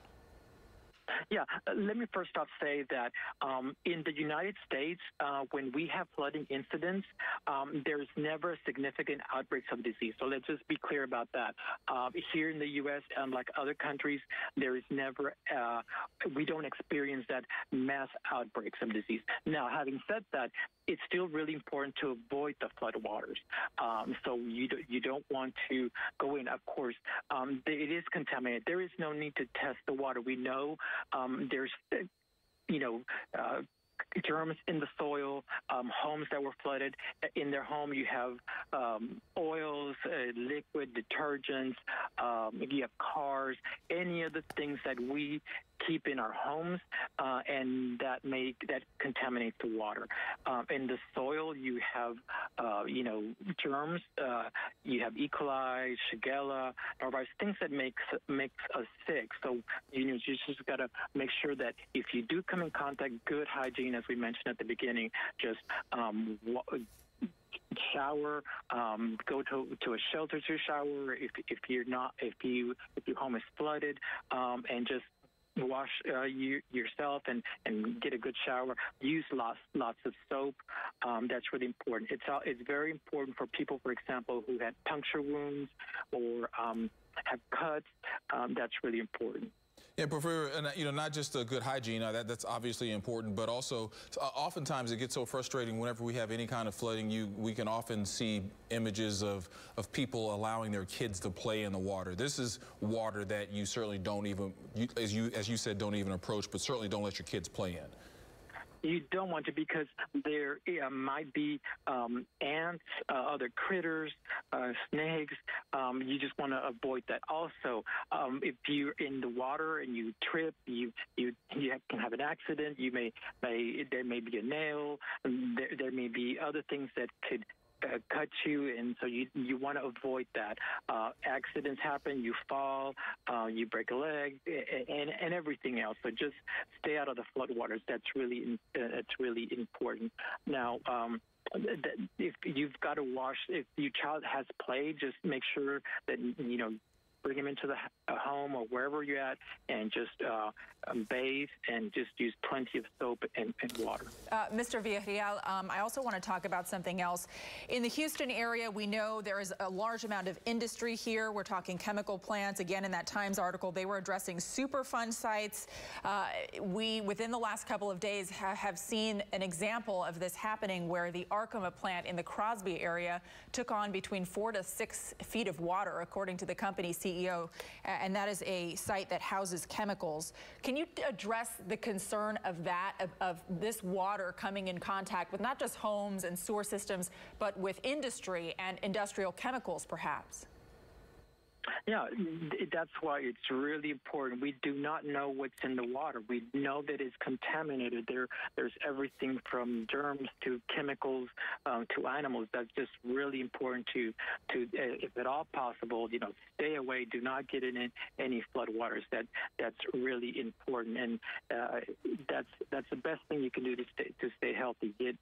Leave if your home is flooded. Leave if you're near some kind of industry. Just leave the area to avoid coming in contact with any chemical. Are you collecting any data of potential illnesses that people may contract as a result of these floodwaters? Yeah, well, we're the Houston Health Department is helping with the shelters and supporting that. So we are monitoring for any illnesses. We are monitoring the populations. We're always in contact with hospitals, so we do monitor illnesses. Now, I have to reinforce that when we do have such flooding in the United States, it never results nowadays in disease outbreaks or stuff like that, but you still got to make sure that you stay away. You don't want to be in flooded waters, because you can have a wound that gets contaminated, and then you have an infection. That you want to avoid that. And Porfirio, what this largely comes down to, sounds like, is just good common sense. Yeah, it is, and if you're able to go back to your home safely, to start cleaning and sanitizing your home. If if the water or the flood waters got into your home, it's to prevent mold growth. First, what you've got to do is just, get some soap and detergent and warm, clean water, and then start removing dirt and debris. The next thing you do is just sanitize surfaces with the bleach that we talked about earlier. Use that 1 cup of bleach for 5 gallons of water, and just to start cleaning, and that will prevent mold growth. You don't want to, people who have allergies, that may get aggravated, and that's where you don't want the mold there. If you have drywall or sheetrock that got wet, you just want to cut at least a foot above the water line and remove that sheetrock and remove that insulation that got wet, and get it out of your home and throw it. And that's really important. You don't want to mold develop in your home. That's really important. You don't want to develop an allergy, irritation, skin irritations, eye irritations, and that's really what you can do to start cleaning your home, sanitizing it, and staying away from the flood waters. If you're flooded, you've got a lot of work to do in your home. Throw out any mattresses, carpeting, carpet padding, any rugs that really had contact with the water, furniture that's upholstered furniture, cosmetics, stuffed animals, and you want to disinfect your children's toys with that solution of bleach and water. Yeah, to her last question, we really do have to let you go, but I just want to we've asked city leaders this repeatedly. I just want your take. Is the drinking water in the city of Houston safe to drink? The water in Houston is safe to drink. It has never been unsafe. So throughout this thing, that was one great thing. We never had to call for boil water. Now, it's important in other municipalities or counties around us. There are some boil water notices, and in other parts of Texas that were impacted. So there you do have to bring that water to a boil for at least 1 minute, good rolling boil for at least a minute or two, and that way your water is safe. But right now, the water in Houston is safe. Now, if there's about 100 to 200 water wells here in Harris County. Those you can consider contaminated if there was flood water that got into that well. So we can take it to be tested. The Houston Health Department, once the laboratory is up and running, then we can test it. The people can just come collect from us receptacles, containers, and they collect the water and they bring it. But it's a process we explain to them once they pick up the containers, and so they can go pick up the containers, get the water tested, bring us the water, and we'll test it and give them the results. But if the flood water basically got into that water well, it needs to be considered contaminated. Okay, Porfirio Villarreal with Houston Health and Human Services, thank you for your insight. We appreciate it. We will check in with you again soon. Thank you. Okay, we want to give you some, before we have Roseanne Aragon in the field, but before we go to that, we want to give parents in Fort Bend County a bit of news that just came in. Fort Bend ISD has announced that they will not resume classes until September 11th. Fort Bend County schools, parents there, your kids will not be going back to school until September 11th. All right, we want to go to our Roseanne Aragon, who is in Beaumont, and she has this report. I'm here in Beaumont at the corner of Lindbergh and College at this Shell gas station where this city has been out of water since 12:30 this morning. Take a look at this. This is like many other sites, out of cases of gallons of water, and the restrooms don't work, all because of the lack of flow in water. Now, the city public works director said the aftermath of the hurricane has left the Neches River flooded. Now, you can see all of these gas stations are out of water. All of them don't have their restrooms working. The city says it only has 2 sources of water, which are 10 miles miles apart from each other, a plant that has 3 wells, which supplies 30% of the city's water. That's submerged underwater. And then a main water pump, which is supplying 70% of the city's water. That is also underwater, leaving the city here without water now for hours. The city says it doesn't know when they'll be able to get the water back, but they do want to establish 3 water stations at some point. I know some other groups are trying to give whatever supplies of water they have. For now, these people in Beaumont will just have to make do. Reporting in Beaumont, Roseanne Aragon, KPRC Channel 2 News. Tough situation for the folks there for sure. Yeah, Beaumont got hit really hard by this, so we need to continue to keep them in our thoughts as well. All right, so we have asked you all to help out in this very tough situation, and we are so grateful and so thankful that so many of you have done that. Yeah, and you know what? Dee Brown has been in our phone bank pretty much all afternoon over in Studio B. She's had all kinds of guests come through, and Dee, we're hoping that you're bringing us even better news this time around. Indeed, Sarah. I actually have some amazing news. So our new total has taken us to $1,036,525. So that is something to be so proud of. I mean, when I just got the total a second ago, I started screaming and I had to kind of catch myself because I was so happy because we were hoping that we would surpass the $1 million mark. So speaking of donations, we've been collecting them all day. If you actually want to make a contribution to the to this phone bank, you can call 713-778-8920. Our amazing volunteers, they've been here. Guys, we have volunteers that are here that have actually been impacted by the storm. We actually had one volunteer here earlier. Her home flooded, and she was here to make a check presentation. We have teens here that are actually volunteering their time. They don't even have to be here, but they are here. So as you can see, the phones are ringing off the hook. We are taking calls, and we are taking your donations again, 713-778-8920. No amount is too small. Again, they can help with anything from warm meals to blankets to toiletry kits, even items to help clean your home. And speaking of donations, we actually have a donation presentation from our friends at Mustang Cat. Corey Birch, come on over. He's a sales manager there. He's actually going to make a donation. We also have our friend Tara joining us back from the American Red Cross. You're donating $250,000. Yeah, yes, ma'am. It's you know, it's an unprecedented time, and we're happy that we can give whatever we can. And as we'll talk about, it's not just about the money that we're presenting as well. We're able to help in other ways, in any way that people need help. And this is certainly going to help our city as we stand together to build it back up and to push forward through this sad time. But something that we were just talking about before we actually start rolling for this, Corey, you guys are actually loaning out equipment. Yes, ma'am. So we have some of our own volunteers along with the local support, and we have trucks that are helping go out to people that are in need in the flooded areas. And so we have several trucks that we're using to do that, and we've mobilized wherever we can get with local support. And I know we've seen some things, some pictures on social media, but not only are you guys loaning out your equipment, some of your customers are doing the same to help with these evacuations and things like that. Yeah, absolutely. So not only would you say that our dealership likes to be run as a family, as it is a family-owned business, but when our customers buy our products, they're in the Cat family as well, and they have stepped up and helped out just like we would hope that they would, and we're very grateful for that. No, we're very grateful to have you here and to have this check presentation. I mean, this is absolutely amazing, and just thank you for serving our community. And I just want to hear from Tara Dennis again. Come on in. You know what?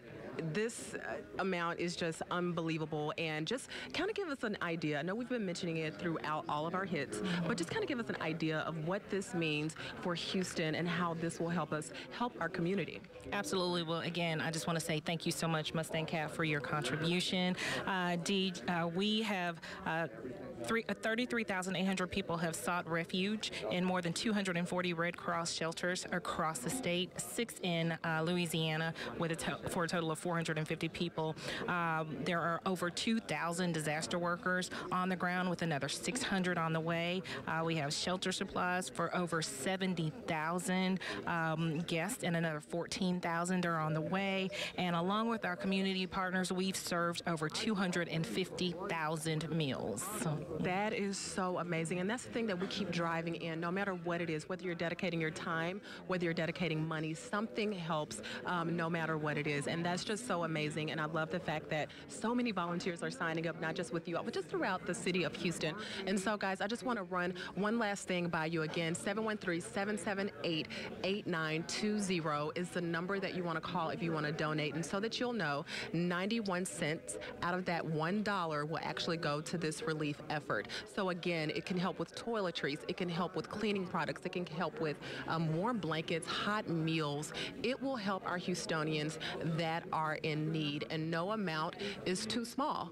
And we just want to thank you again, Corey Birch with Mustang Cat, for this amazing donation that's significantly pouring into our community, and that's just going to help us stand together. We really appreciate you guys. Keith and Sarah, I'm going to hang out here for a little while longer, so I'm just going to send it back to you guys as we continue to hear the phones ring and hopefully go well beyond our $1 million mark that we've surpassed already. Yes, keep calling, keep calling. Thank you so much. Music to our ears. Yes, we love it, we love it. Okay, Never loved the sound of the phone ringing so much. Yes, thank you, Dee. All right, we've gotten a lot of questions from viewers about tolls. Yeah, and Jennifer Rain is joining us now. And Jen, are the tolls still waived at this point? Absolutely. So you do not need an easy tag or any money right now throughout Harris County for your tolls. They remain in the waived category. Also, airports, they're waiving the parking fees for the time that the airports were closed. So if that was an issue for you, you can handle that once you get to the airports. Bolivar Ferry is up and running. Let's get to it because we have a lot to mention in traffic. Let's head out toward the Louisiana-Texas state border. I-10 westbound still shut down at the state line. The alternate route is 49 all the way up to I-20. Then you would cut over to 45, the North Freeway. It's a long alternate route, so pack your patience on that one. Closer into town, here is the spot that is likely flooded. We're talking Highway 6 that shut down, Eldridge, Derry Ashford, Kirkwood, and Willcrest. And all of these folks south of I-10, north of the West Park, squeezed in between Highway 6 and the West Beltway, have to get around town. And what they are doing is taking 610. So there's a ton of extra traffic on the West Loop. If you've been wondering, it's been packed since this morning and it hasn't stopped. So we need you to be on your best behavior, cell phones down, paying very close attention to your driving habits so that we don't have a single stall or a single accident. We cannot afford that on the West Loop or on 99. You see how crowded it is back here at Cinco Ranch. A lot of folks trying to get in and out of their properties to assess damage and get supplies to the places. So we really need to be on our best behavior on those two highways. Again, 99 and 610, the West Loop. Please do not have an accident, even something minor. We cannot afford it. Plus, our tanker trucks carrying gasoline and carrying all the supplies and donations, they need to get around town as well. So you need to be a friendly driver. Do as best as you can for the whole city. Hot lanes are shut down, park and rides are closed, and also green and purple lines, according to Metro, those are also shut down. I'll let you know when service is restored. This is a live look outside at the West Loop. Look, it's going to be gridlocked, but as long as it keeps flowing and as long as the drivers keep paying attention, we can be in some good shape out there, but it's going to be very busy for the days to come. Here's the Katy Freeway at Heights. Our cameras started working, and I-10 is open all the way into downtown. It's also open out towards Sealy and further points west. This is Eldridge, where your feeder road is still shut down with high water. That is still a problem near Bear Creek, as you know, and Highway 6 is not passable. This is a look at the West Beltway, which is still underwater. You can access the service roads, but the highway is shut down. This is West Beltway right by City Center. And the South Beltway at Monroe, wanted to give you a live picture. Your feeder roads are pretty much out of service, but the main lanes are still in good shape. So those are the cameras that I wanted to show you. But back to road closures, 1093 near Brazos River. That is flooded. West Beltway at Memorial, you just saw the camera shot. In Rosenberg, 723 is not accessible yet. 359 in Pecan Grove is still underwater. Westheimer Parkway near George Bush Park is flooded. 90 at 99, that low-lying area on the southwest side of the county is still flooded. 105 in Cleveland is not passable. 90 in Crosby is shut down due to the plant issue that we're having. I-10 East Freeway is closed past Sheldon all the way to the Louisiana state border, so I gave you the alternate for that. And 59 is shut down in Humble. So Kingwood commuters, you've had to shoot up north and work your way over to 45 to get into town. That's been happening since this hurricane hit. Alternate routes if you're trying to see your property or head to your family: Rockport, Matagorda, or Victoria. I recommend I-10, the Katy Freeway. Pack your patience. There's going to be a lot of traffic out there. Hit 77, take that south to Victoria. That is keeping you on high ground and out of any closures. More roads to mention to you. There's flooding in Wharton. so you can't go through that to access Victoria. There's flooding in Cleveland. You can't go to Lufkin using 59, the East Tex Freeway. Use 45. You'll need a lot of extra time to work your way up there. In Louisiana, I gave you the alternate route earlier. It's going to be back to 49 to I-20 to get over to town. San Antonio, you can take I-10 Katy Freeway. That is open from downtown all the way out to the west. Yes, you can take 290 out to Austin and Brenham. There are no closures or high water spots. And 45, the North Freeway, is open from Galveston all the way up to Dallas. So if you have friends or family that need to head in or out of town, those lanes are accessible. And here's the latest with Metro. There's limited services on these major routes. They're running every 30 minutes, so please be patient if you're using public transportation. And I did once again say that the HOV lanes are shut down until further notice. That's your latest check on traffic. And if you do email me, please consider typing in your telephone number in case I need to call you back, or write your start and end point, and I'll try to get to as many as I can, but boy, am I backed up. So hopefully I've covered a lot here for you so you can keep your flow. Yeah, very helpful, Jennifer. We appreciate that. Thank you, Sarah. A lot of people trying to hit the roads right now. They need to know where to go. Well, I know when I was on my way in, it was amazing just to see the amount of traffic that had already come back, and you know, so many neighborhoods inundated with this flood water, but people are getting up and running again. So got to be careful out there, though. Yeah, definitely. We'll be right back. Stay with us. This is a storm that is testing the city of Houston. When the water rose, here we go again. Houstonians came together. I got tired of watching it from the comfort of my own home. No matter how young or old, big or small.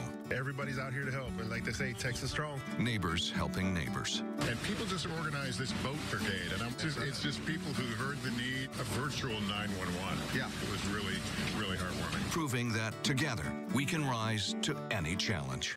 At AT&T, we believe in access, the opportunity for everyone to explore a digital world full of possibilities, connecting with family, friends, and the things that matter most. And because nothing keeps us more connected than the internet, we've created Access from AT&T. If a member of your household is a SNAP participant, you may qualify for home internet at a discounted rate of $10 a month. No commitment, deposit, or installation fee. Visit att.com/access now to learn more.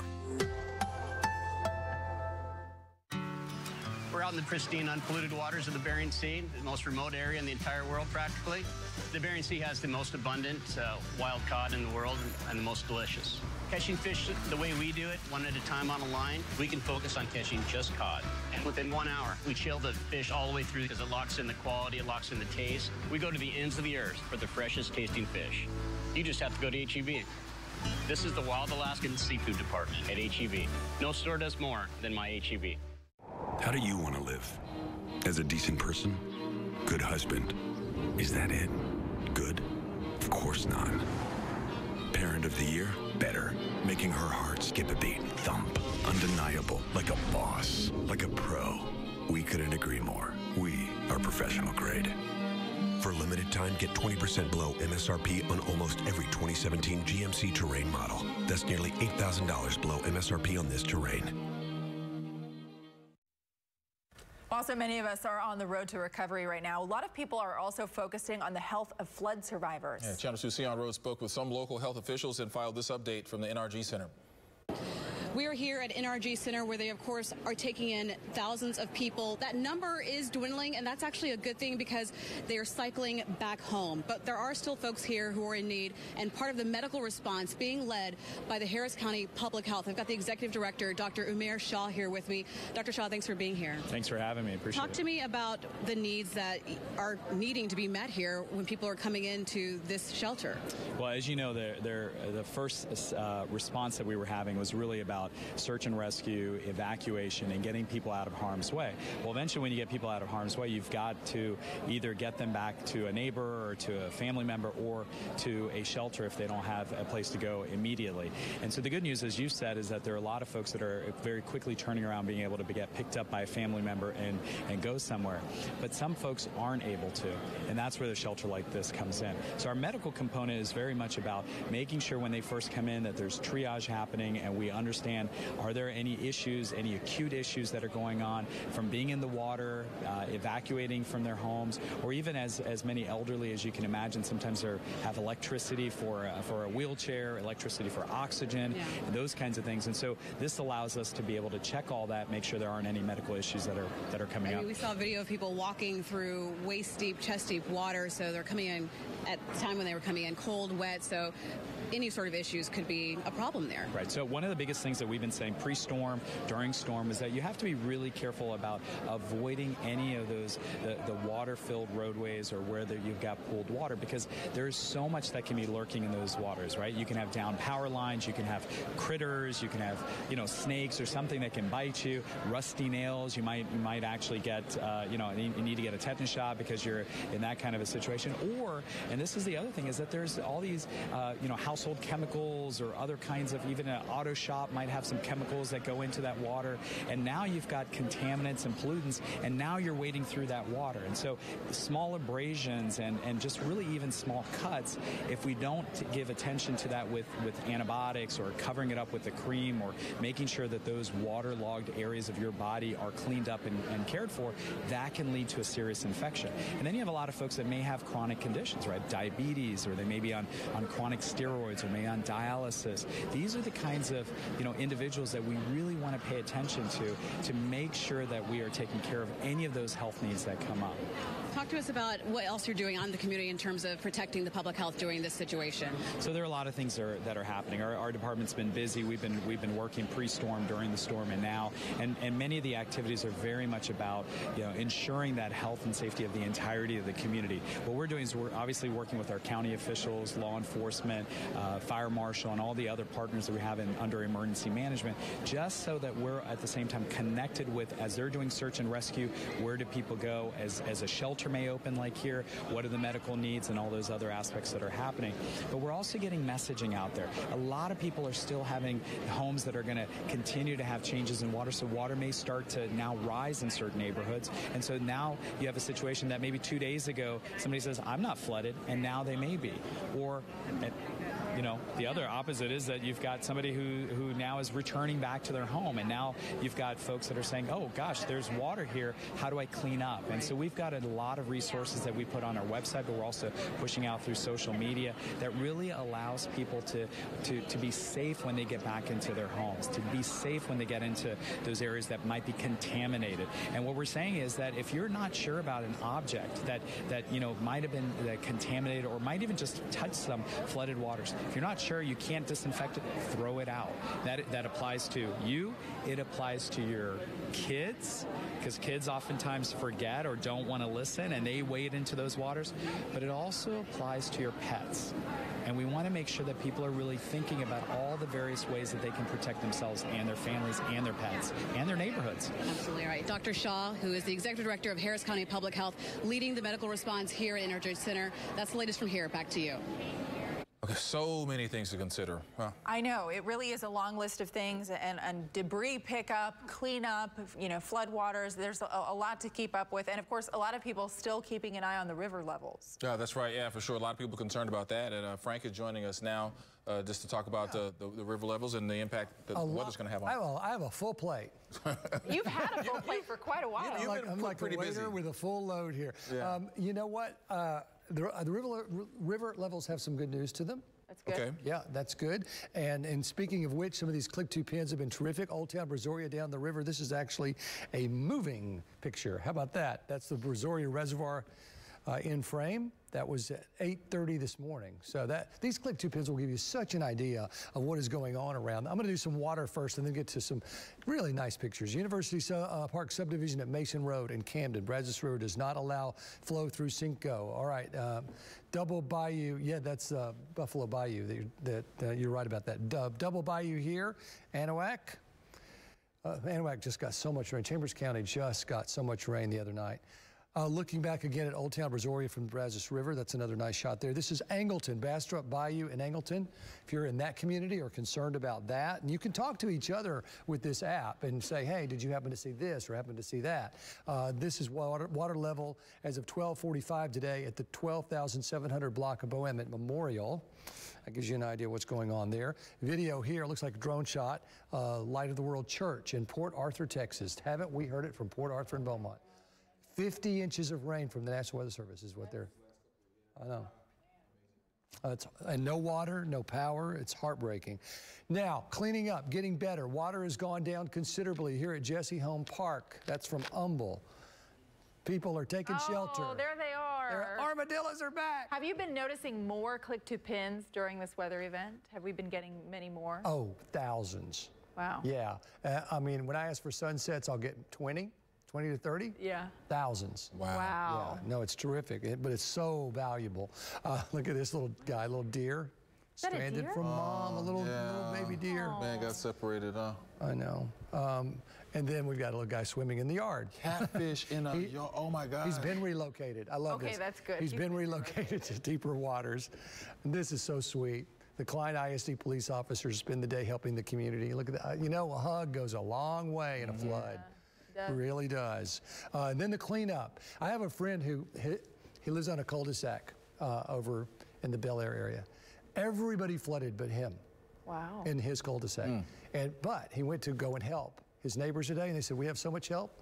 We don't need any more help. That's good. That's great. Bel Air was underwater. Everybody's really helping each other.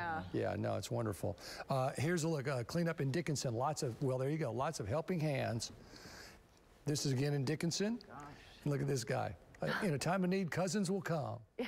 With the leg up and everything. All hands on deck. Yeah. This is my last one here, but I loved it. This was a fortune cookie from my lunch today. After a big storm comes tranquility. Wow. Well, we're ready for it. We're ready for it. I'm going to pick whatever lottery numbers are on the back of that. I tell you what, we've got a quiet one there in Galveston today. They're just doing some cleanup. Southwest Houston right now. Normal high is 93. You know, we came down from 95 to 94 finally, and so now it's 93. We haven't really been showing you the highs for a while for good reason, but it was warm. But you know, the humidity was so low. It was so nice. Take a look. 94 with this west-northwest wind. West in Galveston, west-northwest at 12. So temperatures were warm, still are, 90, 91, but the dew points, whenever they're below 70, it's comfortable. And when they're way below 70, it's terrific. Columbus, dew point 56, 62 in Cleveland. Look at the humidity, 38, 32%, 39, 40. That's some nice stuff. So for the cleanup, at least that has helped. And of course, this is from Harvey's winds. He's falling apart over there in Mississippi in terms of being a tropical system, but as you're going to see, a healthy system. But this northwest wind, thanks to Harvey, the only good thing I can say about him. All right, some river reports, and this is where the good news. Remember, red is major, orange is moderate, minor for yellow, and no flood for green. So the Colorado at Columbus is down to moderate. Brazos is at San Felipe is moderate, and both are falling. East Bernard is moderate and falling. The Colorado at Wharton is still in major and steady, so it's going to begin falling. Everything's going to start falling by tomorrow and Friday at the latest. Richmond's in major for the Brazos, and it's going up a little bit, but it's going to start falling. And then Bowling is falling. You can see West Columbia is minor at Bay City. It's going to go up a little bit, but it's not expected to go major. So that's great. I think part of, and I mentioned this a while back, I think part of this is it was Memorial Day flood. We had almost 20 inches of rain in March, April, May. The 5 inches of rain in May. And then the Memorial Day happened. And so the water had nowhere to go but the rivers. And so those rivers really went up. And the rivers at the levees went top of the levees at Sienna Plantation. And they're lower this time. And we're draining faster this time. Certainly the northwest wind doesn't hurt, but I think part of it too is that we were so dry this summer from Waller to Austin. I mean, they didn't have a drop of rain. So when all this came, it did go into the rivers, but I think a lot of the ground helped get saturated with some of this. So I think that's the reason we're seeing such a quick drainage on these rivers anyway. Conroe and Porter, no flood. How about that? Humble is major but coming down. Sheldon is major coming down. Goodrich is coming down from moderate. Romere's now minor, I should say. Here's some specifics. You can see the Colorado River at Wharton, still major, but coming down by Monday. That's good. Getting out of major by Monday, never going major near Bay City, staying right there minor. So it doesn't get maybe a little bit of flooding, but not a lot. Brazos at West Columbia, already at minor. Coming down, almost all of these are coming down. Major still at San Bernard River at Bowling, but it'll be down to moderate by Saturday and almost pretty much out of flood by next Tuesday. So that's good. The Brazos River at Richmond still fairly steady in major as we go into next Tuesday, but then finally coming down. So it doesn't look like it's going to be this 3-week extension out of the banks. So that's good. This is still steady here, Brazos River at Rocheron. So it is major, so we'll have to watch that. Trinity at Liberty coming down slowly but surely by Tuesday out of major. That's good news on the rivers. All right, let's get back to the tropics, because I know a lot of people want to know about Irma and maybe Jose. So this is what we have right now with Harvey. Look at all these black boxes. These are all along the Mississippi River and into the Tennessee-Mississippi border there, state line. We've got flood warnings all along there. We've got flood issues with anywhere from 4 to 8 inches of rain, because this system is still packing a punch, and it's going to continue to pack one because it's going to meet a front that's coming down for tomorrow, tomorrow, Friday and Saturday. And when these systems meet fronts, they can produce a heck of a lot of rain. So they're going to watch this carefully in Tennessee up to the Virginias. That is for sure as Harvey gets on out of here. The latest on Irma, already a Category 3 hurricane, and now it's going to be a Category 4 is the forecast. Got 115-mile-an-hour winds gusting to 140, moving west-northwest at 12 miles an hour. So obviously, we want to know, where is it going to go? For the time being, it's going to move west, and there's the Caribbean, and you're looking at this 140-mile-an-hour hurricane heading toward the Caribbean. There's high pressure to the north, forecast to start pulling it around, and so it makes this little bit of a dip here. You see how it goes west and then goes a little down to the southwest and starts to level off? It's expected to continue to move off to the north with high pressure in place. We'll see, but that's what we're counting on. That high will take it toward the Caribbean and then help keep it away from the United States, along with the front. See this big front back here? That by next Friday should be at the East Coast, as you're going to see. So that, between that front and that high, the two together should keep this away from the U.S., but it's going to be close. It's going to be close. That's a long distance forecast there. So Irma is something we'll have to watch all the way through next week, especially for the eastern seaboard. And yes, I have seen these forecasts that say it's going to move, and it doesn't. And it ends up coming more to the Gulf. So we're just going to watch it for now. Now see the question marks. That's the Jose question mark there, which the model that I've been watching spun it up, then did nothing with it, spun it up, and now it's doing nothing with it. And the last couple of runs, it really isn't interested in this. The National Hurricane Center is saying the next 2 or 3 days, nothing's going to happen. But by 5 days from now, there's a 20% chance we could see some development. The next name on the list after Irma is Jose, so if there was some development to a tropical storm, that would be the name.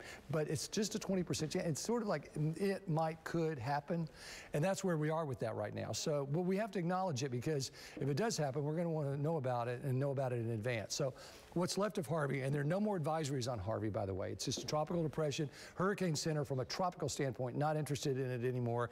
From a rain standpoint, still interested in it across the country. It will continue to move Thursday and Friday, where it meets that front up to the north, off and away. Now, the second front, the big front I'm talking about, that starts to show up on the map on Sunday, moving into the Great Lakes by Monday. So, does this become Jose? Maybe, maybe not. We're just going to have to watch for now. If it does, it looks like Monday would be the day to watch. And here's the high that's going to take Irma. So here's how this all starts to come together. So Tuesday, this low into Tuesday, Wednesday could be right off the Texas coast. This front is going to grab it, whatever it is, and keep it eventually away from us. But it does bring in a 40–50% chance of rain the beginning of next week. Here comes Irma next week. So this high and this front, that's what drives Irma off and away, and the front picks up Jose. So both of these end up away from us, is the bottom line there. But come together? But what? But it's a good reminder why we need to pay attention. It's still hurricane season out there. Oh, absolutely. Yeah. You know, September 10th is the most likely day statistically to have something out there in the Atlantic Basin. So when you do a graph, September 10th, that's the big day, and then it goes bell chart. Going back down. Well, this may sound September 10th, we haven't gotten to that yet. Yeah, this may sound like a crazy or a dumb question, but I mean, Harvey's getting pushed. Jose could get pushed that way where Irma is. Could they, in any way whatsoever, get touch each other? Yeah, they could.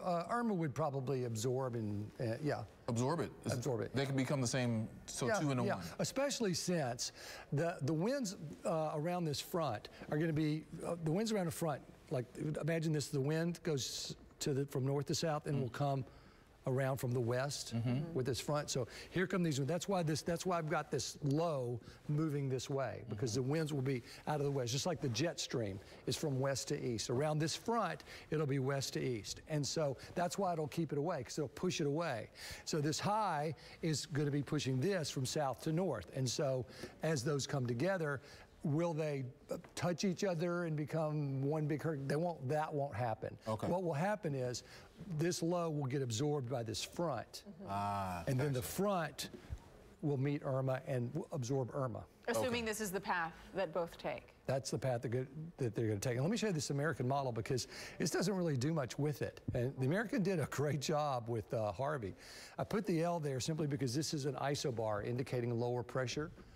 But you'll notice it doesn't, that's Saturday, Sunday. There's no good tight bands of low pressure. You'd have a bunch of circles of isobars, and we're not getting that. And we're getting some moisture, and I've got a chance of rain in there for Tuesday, as you'll see in the 10-day, but you know, it's off and away. So the American model really just doesn't do much, and let's hope it stays that way, right? Yeah, for sure. But the Hurricane Center still wants to acknowledge it, and I think part of the reason is because of what we have been through. I think they're saying, hey, you know what, Texas needs to at least know about this and watch it carefully. So as you go through this evening, and it's been a great cleanup weather, that's for sure, 80s and 70s into the overnight. So comfortable morning to wake up to. Here's the 10-day. And I can't tell you how many people are now doing 10 days because they've been watching us. And they're like, oh, Irma's in that 10-day. I've got to start talking about. Just pay attention to it. Oh, I know. Anyway, Friday, Saturday, hot again like today, but it'll still be on the low humidity side. That's good. And then 20% chance of rain Sunday just because it becomes a little more humid than it has been. Jose, I put a big question mark. 40-50% chance of rain Monday, Tuesday. This 40% is with the front, but look at this. Look at this, Sarah. 58. I know, he tells me every time he sees those numbers because he knows I want to break out the sweaters at some point. I know. We need a break, Frank. We really need a break. So thank you so much for the update, and we'll continue to keep our eye on the tropics, and so will you. My pleasure. Thank you, sir.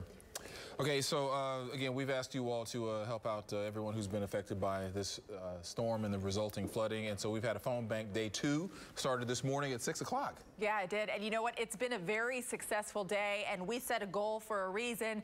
Derek Shore joining us at our phone bank. It's just around the corner in Studio B. So, Derek, how are things looking right now? You know, Sarah, things are looking very, very good. If you've been watching this coverage, you saw our very own Dee Brown in here. She reached the 1 million mark along with these lovely volunteers here and all of you at home who have been donating. By the way, that number to call, let's get some of these phones ringing, 713-778-8920 for people who speak Spanish. You can call the same number, but with 8930. Hey, very quick note, by the way, about Dee Brown, who was here earlier. She's been flooded in at home. The waters were surrounding her home. She hasn't been able to get to work.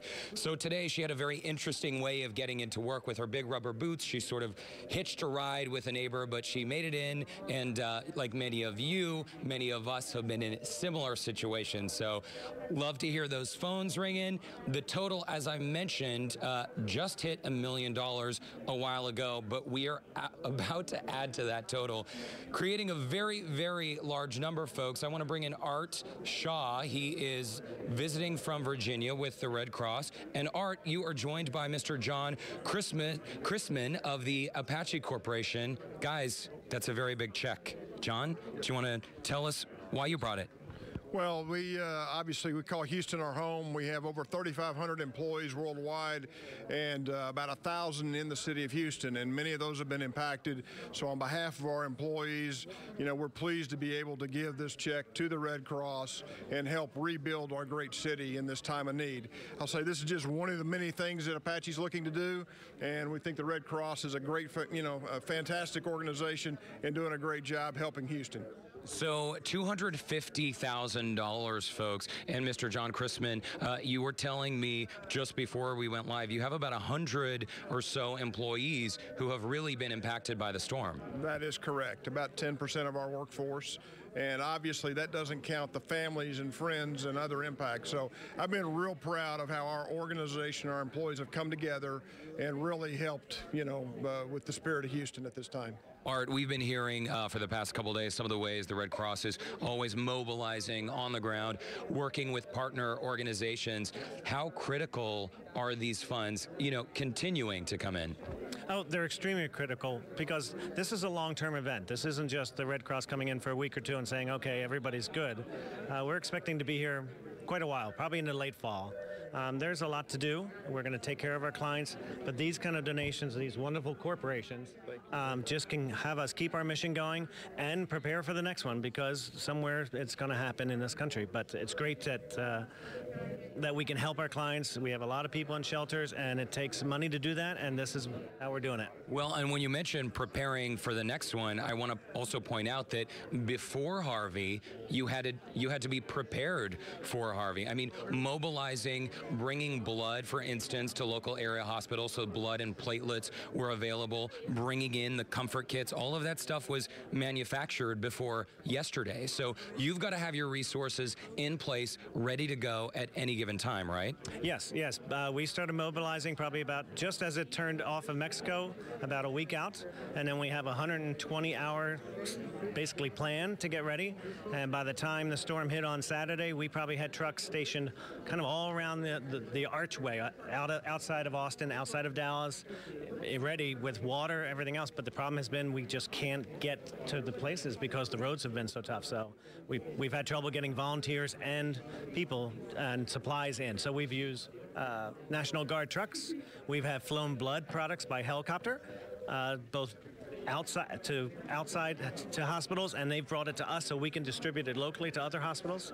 We're using everything we can. We had a very interesting call the other day. We had a call for find as many dump trucks as you can, and we took supplies and our staff, our volunteers, to the shelters in dump trucks to get them in place so we could open the shelters. My goodness, what a wild ride for people. We should point out, by the way, that the Red Cross, they have dispatched more than half of their emergency vehicle fleet. So that's about 200 emergency vehicles. As you mentioned, it's tough to get them out when floodwaters are still there, but we know those trucks will be put to good use in the coming days. So, oh my goodness, $250,000, folks, from the Apache Corporation. Mr. John Chrisman, President and CEO, do you have any parting words that you'd like to leave with us? Well, at times like these, it's great to see our communities, in this city come together. It's going to take more than just weeks and months, but we will rebuild this great city. Yeah, we absolutely will, and you have been a huge part of that today. Thank you, sir.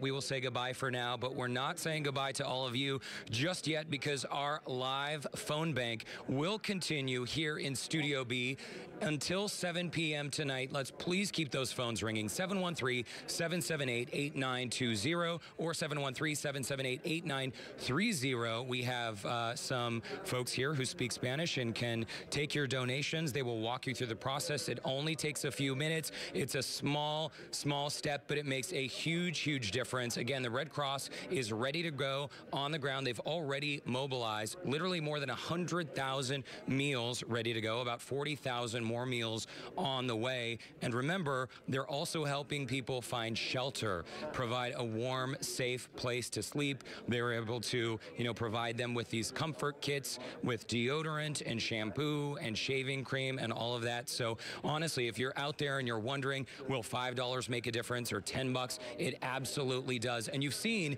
with these totals how the numbers really add up. Obviously, we so appreciate our corporate sponsors, the people who have stepped up to write these very large checks. But even though each of you out there maybe, can't write a huge check, those small donations, folks, have added up to a total of $1,550,000. So we've got a few hours to go. We hope you'll stay with us. Sarah and Keith, I'm going to send it back to you. Okay, Derek Shore, so good to see those numbers. Thank you very much.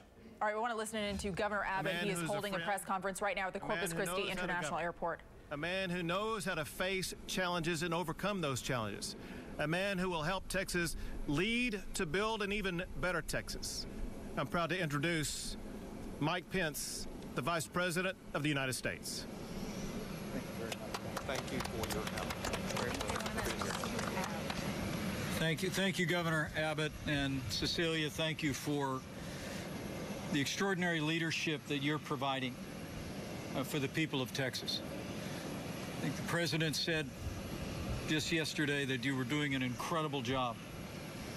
And traveling as we did today here through Corpus Christi and Rockport and Victoria, and seeing the response on the ground and seeing the results. I echo that with a grateful heart. So thank you for your leadership.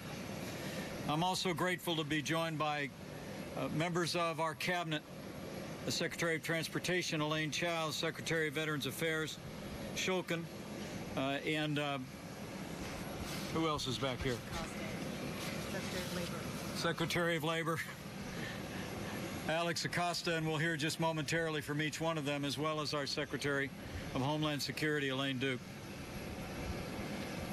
The President sent Karen and I here today to survey the damage and ensure that the full resources of the federal government are being brought in support of the effort of state and local officials to rescue those that are in harm's way, to help communities begin to recover, and to lay a foundation to rebuild Texas in the wake of this horrific storm. The President will be returning to Texas this Saturday with the First Lady, and will be traveling to Houston and other destinations within the state, again, to reinforce our administration's commitment to bring the resources and the compassion of the American people to this dire moment in the life of Texas. The President also sent me here with a very simple message. First, a message of gratitude to this governor and to state and local officials who have stepped forward with such professionalism and such consistency in this historic storm. Secondly, a word of gratitude to all of your first responders here in Texas, those who at this very hour are continuing to put themselves in harm's way to rescue people and deliver them from danger. They and you have inspired the nation, and we commend them on behalf of our President. I'm also here to express our appreciation and admiration for the federal team, some 21,000 federal officials that are here on the ground in Texas, Department of Defense personnel, FEMA personnel. Our President, our entire administration are proud of the long hours and the efforts that each of you have put in to this effort to date and the commitment you have to see this through. And lastly, as the governor alluded, I think Karen and I today were most inspired by the volunteers. To see the outpouring of compassion and concern was deeply inspiring to us. And every American should know that even in this difficult time, in this disastrous storm, the very best of the people of Texas and the very best of the people of America is shining forth. We stood in a yard, we watched total strangers helping to remove debris, helping people put their families and their lives back together. And on behalf of the President, I want to urge every American to do what Texans who themselves are oftentimes dealing with hardship in their own household and their own family are doing, and that is find a way to help.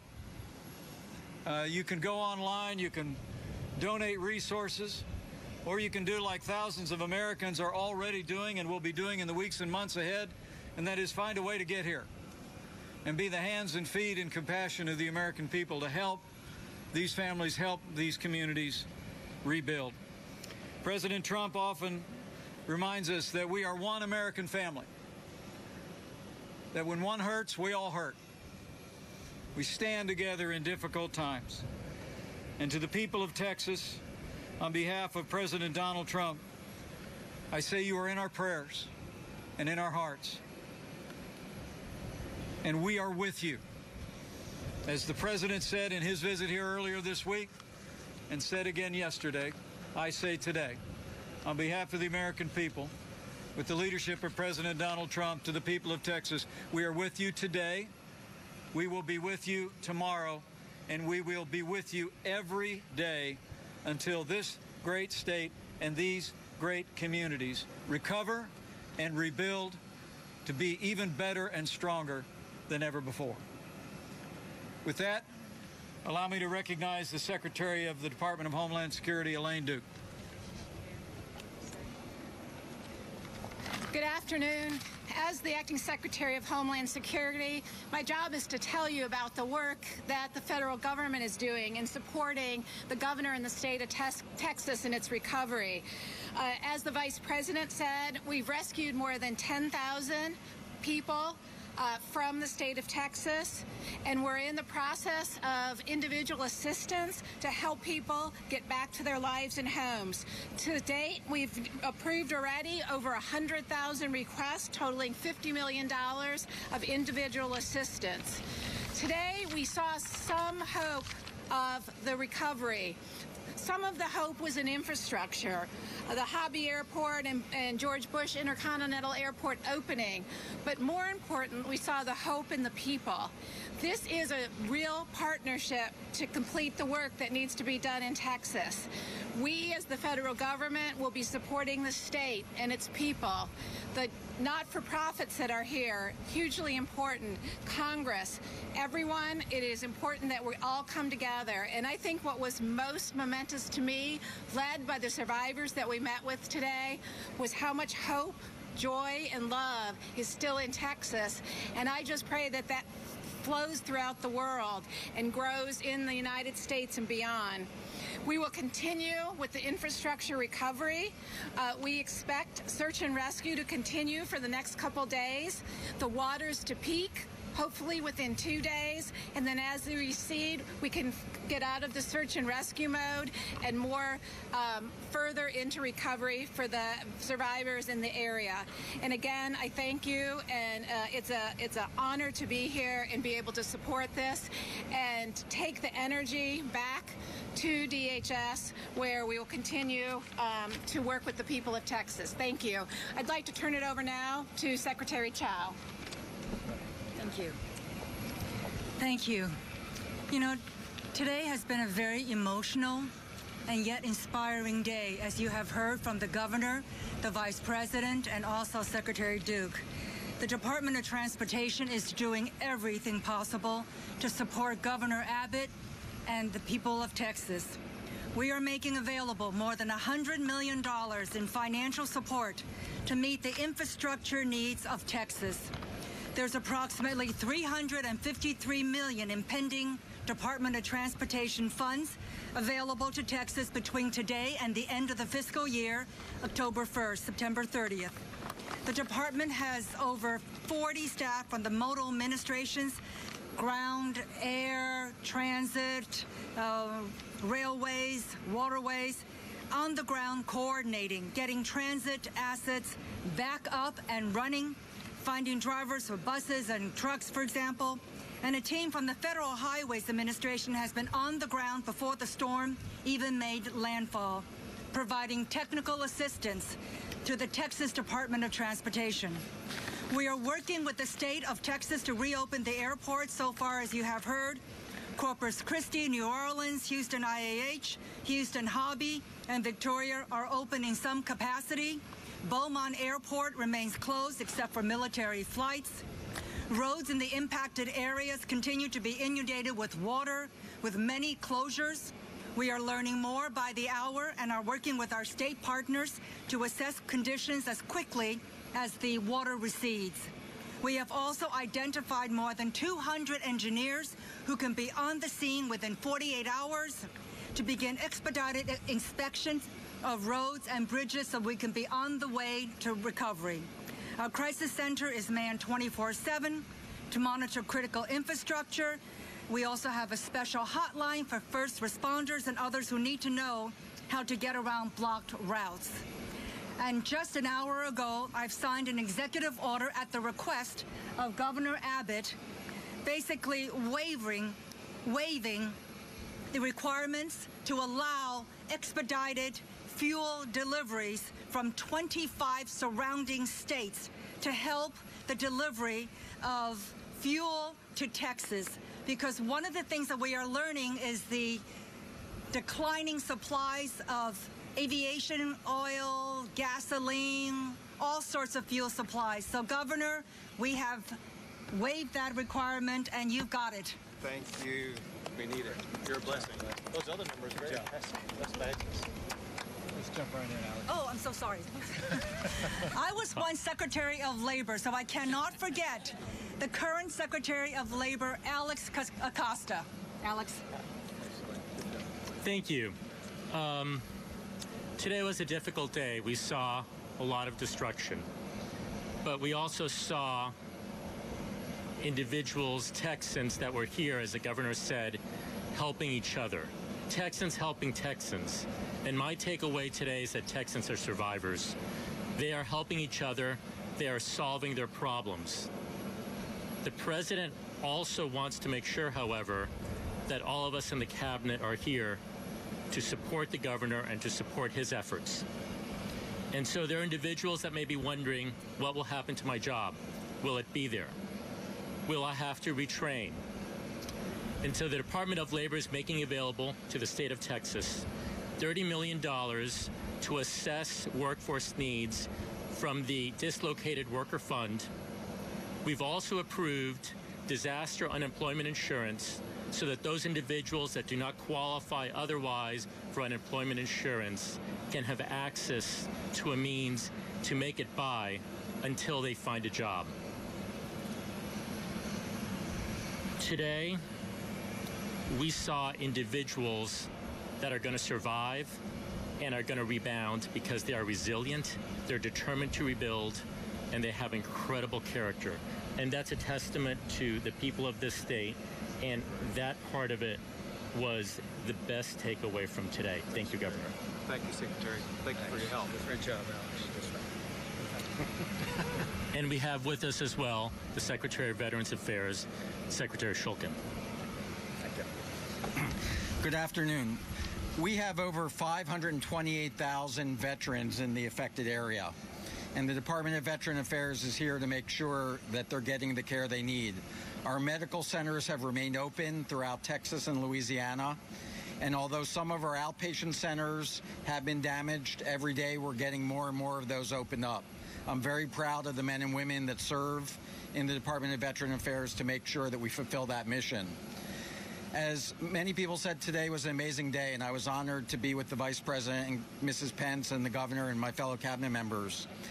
Wherever we went today, we saw amazing volunteers, and no surprise, many of them were veterans. And again, those people who have stood up to serve their country, put their life on the country, continue to serve even after they come back.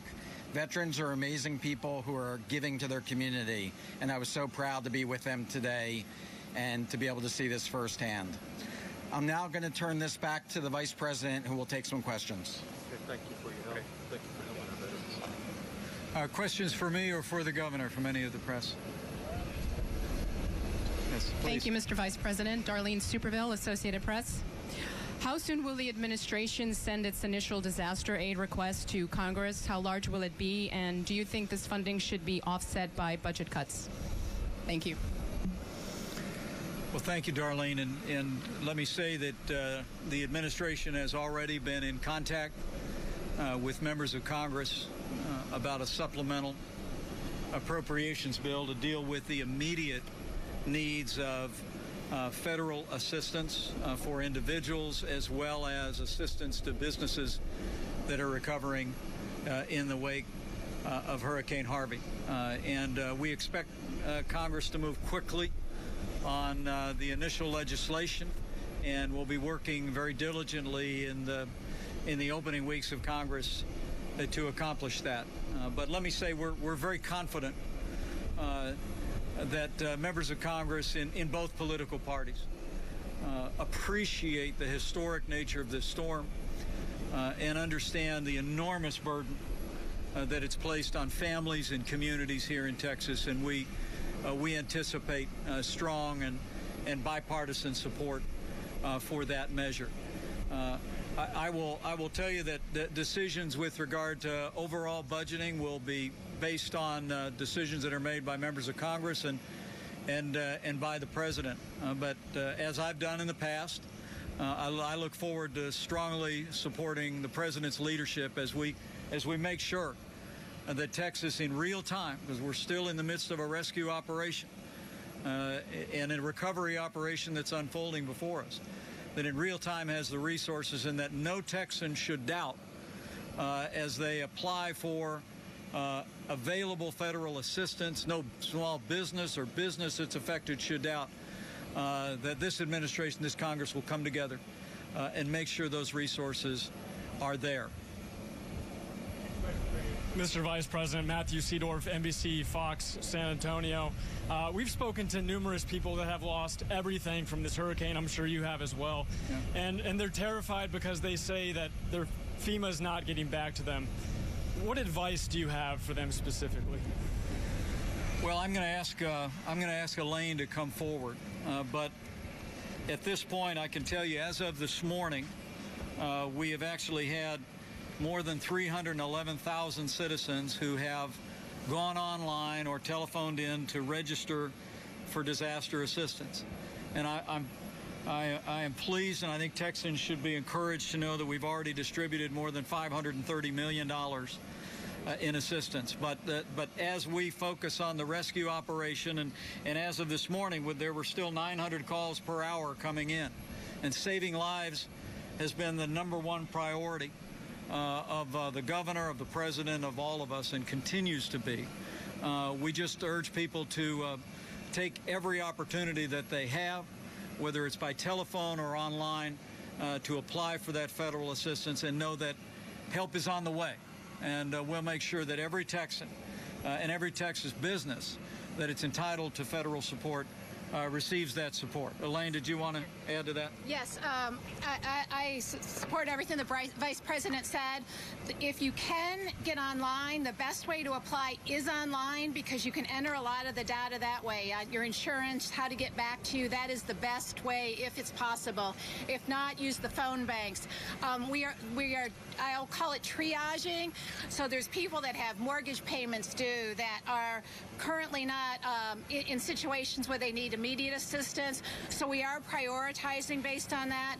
Additionally, one of the challenges of individual assistance for this disaster is going to be the broad scope of where the floods were and how long the floodwaters are lasting. So we can't even get in there to start looking at damage to homes yet. But I would say if you have immediate needs, call back. We're setting up a joint office here where all the federal resources. If you haven't heard back in a day or two and would like to check on your application online or call and follow up. But if you're not a priority, it could take a couple days. Thank you. Governor, did you want to add to that? I want to add one important piece of information, and that is to go online, go to disasterassistance.gov. Disasterassistance.gov. If you are in one of the counties that's been declared a federal disaster, you can get assistance. And we urge you to go online and register as quickly as possible at disasterassistance.gov.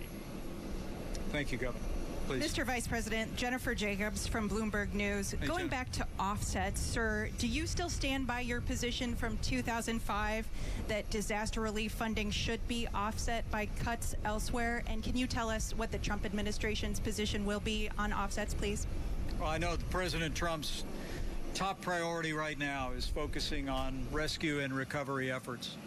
We're going to be working very diligently and have already begun to work with the Congress to make sure that full resources to backstop those efforts, to provide for recovery, and ultimately to provide for rebuilding communities that have been devastated by Hurricane Harvey is there. I was very pleased. Before I was a vice president, before I was a governor, I was a member of Congress. And I was very pleased to support federal disaster funding in the wake of Hurricane Katrina. But in the months that followed that, I was also part of an effort in Congress to find savings in the budget to pay for that. And I would leave those decisions to members of Congress and to the President of the United States as we move forward. But I can tell you right now that the focus of President Trump, myself, the focus of this governor, our entire administration, and I believe the focus of every member of Congress, the local congressman of whom is with us today, Congressman Blake Farenthold, will be to work together on a bipartisan basis and make sure that none of the families that are feeling that anxiety we just heard about in the last question have any reason to be concerned, that the resources will be there, The assistance that the American people have approved will be available, and as communities prepare to recover and to rebuild, I'm very confident that that members of both political parties will work with our administration to move the legislation forward to rebuild Texas bigger and better than ever before. This question's Liz. Hi, Mr. Vice President. Elizabeth Landers representing the network pool today. Just wondering, after seeing the damage here today with your members of the cabinet, what do you think is going to be the hardest part of rebuilding Texas? Anything specific? Well, I will tell you that, and I know I speak for everyone gathered here, that the sights and sounds and conversations we had today were just overwhelming. I think the resilience of the people of Texas has been inspiring. To see people who have gone through the horror of one of the largest natural disasters in American history, to be standing shoulder to shoulder, passing out food to their neighbors, helping their neighbors clear out their homes with a smile on their faces.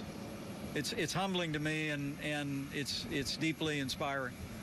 But I would tell you, the long-term challenge here will be is getting people back into their communities and into their homes. When we were in Rockport today, as I shared with the governor, we heard from families and some high school students that were just very anxious to get back in their school. They wanted to have their senior year in their school in Rockport. We talked to families that were anxious to get back in their homes. I know as of this morning, FEMA had pre-positioned some 2,000 manufactured homes. We've ordered another 4,000. We're looking to secure additional housing. The priority will be, once we work our way through the rescue efforts, which are ongoing,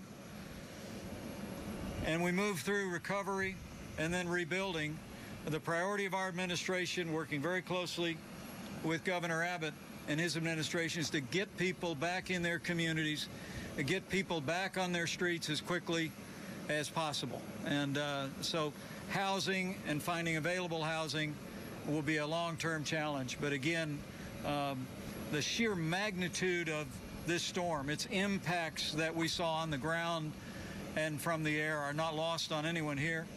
The president was deeply moved by the suffering and the struggle of the people of Texas when he was here on Tuesday, and he and the First Lady will be returning this Saturday. And we're just going to stay with the people of Texas all the way through in not just the weeks and months, but very likely the years that it will take for us to rebuild Southeast Texas. And we know we will, with these good and strong people, bigger and better than ever before. Okay. Thank you. Thank you all very much. Thank you. You have been listening to Vice President Mike Pence and Texas Governor Greg Abbott give a briefing at the Corpus Christi International Airport. They are with their cabinet members. They were in the coastal bend to survey storm damage, particularly in the Rockport and Port Aransas areas. They were talking about federal disaster relief that will be available to Texans who experienced the wrath of Hurricane Harvey. Yeah, that area just so hard hit like so many others, but that Rockport area is where Harvey first came ashore, and so they were just battered. That town, especially Rockport, was just really hit hard. And so, we heard from Vice President Pence that, they talked to students there who were beginning their senior year, and they really want to finish their start and finish their senior year out at their high school. So they are pledging to do all they can to get schools and all facilities back up and running as quickly as possible. But they're going to have a long way to go. Yeah, absolutely. Lots of schools in that area were hit very hard, some of them severely damaged. We also heard from the Department of Transportation that they would be pledging $100 million to make infrastructure repairs across the state of Texas, and we know that need is going to be great, not only in the area that we were just discussing where Hurricane Harvey made landfall in the coastal bend, the greater Corpus Christi area, but here in Houston, where roadways, bridges, railroad tracks have been sitting underwater for days now. Yeah, we've heard from so many people via email and social media, just so frustrated about long fuel lines and the lack of fuel. And fuel, we need that to keep this community going and moving, so we can get things transported in and get people, continue to get rescued and get them in good position. So, yeah, that's going to be very key in getting that process started and continued. Yeah, the economy really has been at a standstill in so much of the state of Texas over the past couple of days, all the way from South Texas to here in Southeast Texas and beyond to Beaumont, and also Louisiana is going to be taking the brunt of this damage too. So there is really a lot of work to be done, and this is a situation that is going to require the federal government to step up and offer assistance in as many ways as possible. So we will be keeping close contact with any updates that the governor is doing over the course of the next several days and weeks, and also with our federal government officials as well. Most definitely. Okay, so a lot of people keeping a close eye, of course, closer to home on the Brazos River. Yeah, Channel 2's Phil Archer was just along the Brazos in Richmond. This is the Windlock subdivision off 359 in Richmond. If you've ever been to the Swinging Door restaurant, the barbecue restaurant, we're not too far from there. And this is the Brazos River. You can see it's about 8 inches from the bank here now. We've been watching it come up over the last couple of days. I think at the last estimate, it was still about 12 hours away from cresting. But this is pretty high. I don't think I ever remember seeing it running this high, and the river is still rising. Quite a few of the roads, at least both roads in and out of this subdivision, have anywhere from 6 inches to a foot of water over them now. It's becoming harder and harder to get in and out, but at this point, still passable if you're in a big truck. So there's the Brazos still coming up. Last estimate I saw was that they thought it was going to crest about midnight, 1 a.m. Friday. In Richmond, I'm Phil Archer, KPRC Channel 2 News. Yeah, and you know Phil Archer lives in the Richmond area, so he knows this area very well. He rides horses around there. He spends a lot of time there, so he's very familiar with, you know, the rise and fall of the Brazos River. So his insight is helpful. Yeah, most definitely. He himself has been impacted early on. He actually had to go get his wife out of the house because they had to evacuate, and so he knows this firsthand. So Phil, thank you for that report right there. All right, we want to get back to our phone bank over in Studio B, because all day long since 6 o'clock this morning, people have been calling in to help donate and help people out and get through this flood. Yeah, Derek Shore has been on guard over there. And Derek, you know what? I keep hearing the phone ring, and Keith and I were just talking about how we just love that sound. We love the sound of the phone, Sarah. We absolutely do. It's been going well, but it's about to get a whole lot better if you keep those phones ringing. 713-778-8920. I want to point out a lot of our volunteers today are from Lopez Restaurants. We also have a lot of Wells Fargo volunteers, and there is a very big reason for that. And here to explain why, we have Daryl Montgomery and Tom DeBest. They are regional bank managers at Wells Fargo here in Houston, joined again also by Art Shaw from the American Red Cross. So guys, before we jump into your big announcement, you were both mandatorily evacuated from your homes. You've yet to move back in, but they have stayed busy at Wells Fargo, mobilizing and coming out into the community. Why did you stop by Channel 2 today? Well, first of all, Derek, thank you for having us here. We know that our city has endured a lot these past week, and we just wanted to come out and show our support. We at Wells Fargo, we care about the community, we care about our neighbors, we care about our team members, and we want to do everything we possibly can to support the Red Cross. So it's a pleasure to be here with you today. Well, it's a pleasure having you, and even though there is no large check to write out at this very moment, Tom, do you want to do the honors and tell us how much you're donating? Absolutely, Derek. Wells Fargo is pleased to announce that we are donating $500,000 to the Red Cross Disaster Relief Fund. And not only that, Derek, we've got a whole army of team members that are ready to volunteer, like we've got behind us here answering the phones, not just today, but in the coming weeks and months to help this region recover. That is absolutely fantastic. I know a lot of you are busy on the phones, too busy to applaud, but guys, $500,000, that is absolutely huge. I want to announce the new total with that amount. Everybody, listen up. This is staggering, Art. $2,067,000. $535 just today alone at our Red Cross phone bank here in Studio B. Let's keep this momentum going. Daryl, Tom, Art, you got one more thing. Yeah, I do have one more thing, Derek, if you'd allow us. We'd also like to announce that in addition to the $500,000 that we're donating to the Red Cross Disaster Relief Fund, Wells Fargo is also donating another $500,000 to local nonprofits that will help support the recovery and relief efforts in Texas in the coming weeks and months. How about that? And those funds are so critically needed right now. Gentlemen, thank you so much. Art, you're going to stick around and stay with us till the very, very end. Daryl, Tom, thank you so much for stopping by. And thank you to Wells Fargo. Oh, thank you so much. Thank you very much. So there you have it. A total of over $2 million, folks. $2,067,535 at this hour. We still have about an hour and a half to go, so let's keep those phones ringing, keep the numbers going up. 713-778-8920. I love looking back at all of these lovely volunteers here. Each one of them is on the phone right now. So thanks to all of you as well in the community for calling in to donate. And for now, Keith and Sarah, I will send it back to you.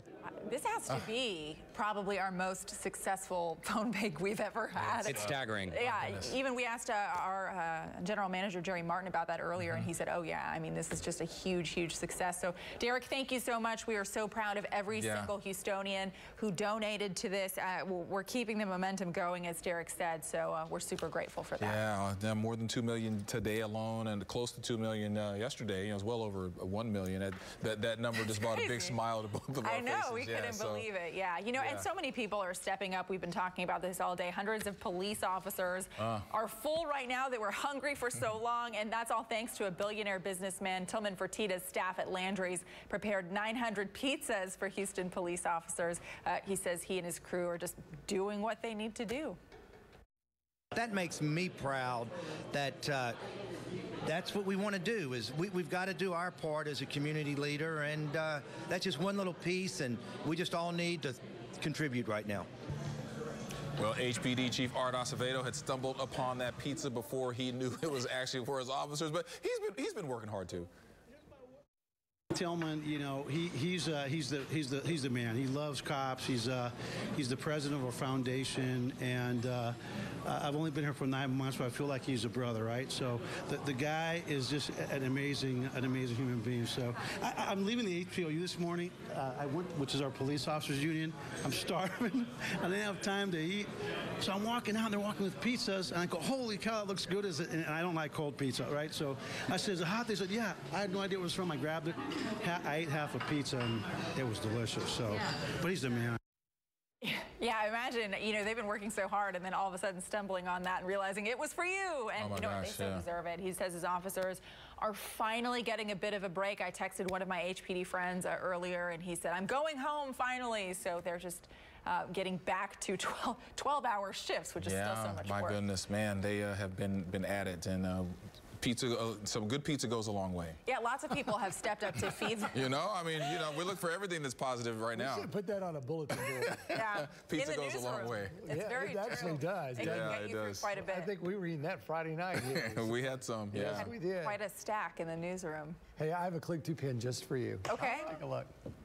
It's an armadillo in a swimming pool. You know, I hope he's okay.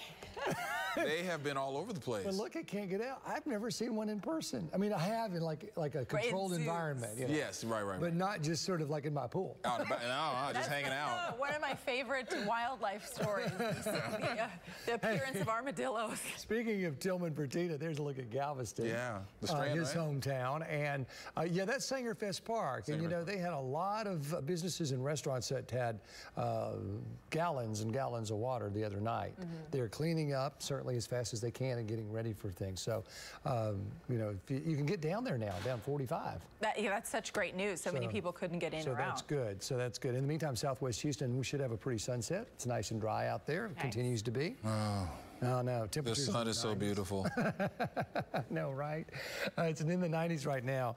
looks like we're going to have a nice one as we go into the weekend. We'll talk about the tropics at 6. Okay, we'll see you then. But before we go, a huge thank you to Transocean. A representative from the company called in a $100,000 donation to our Red Cross Relief Phone Bank. They're also challenging other drilling contractors and oilfield service companies to also make donations to support the recovery effort. Yeah, so thank you to Transocean again, and thank you so much for watching our continuing coverage of this historic flooding. We are Houston strong. We're going now to NBC Nightly News. See you again at 6.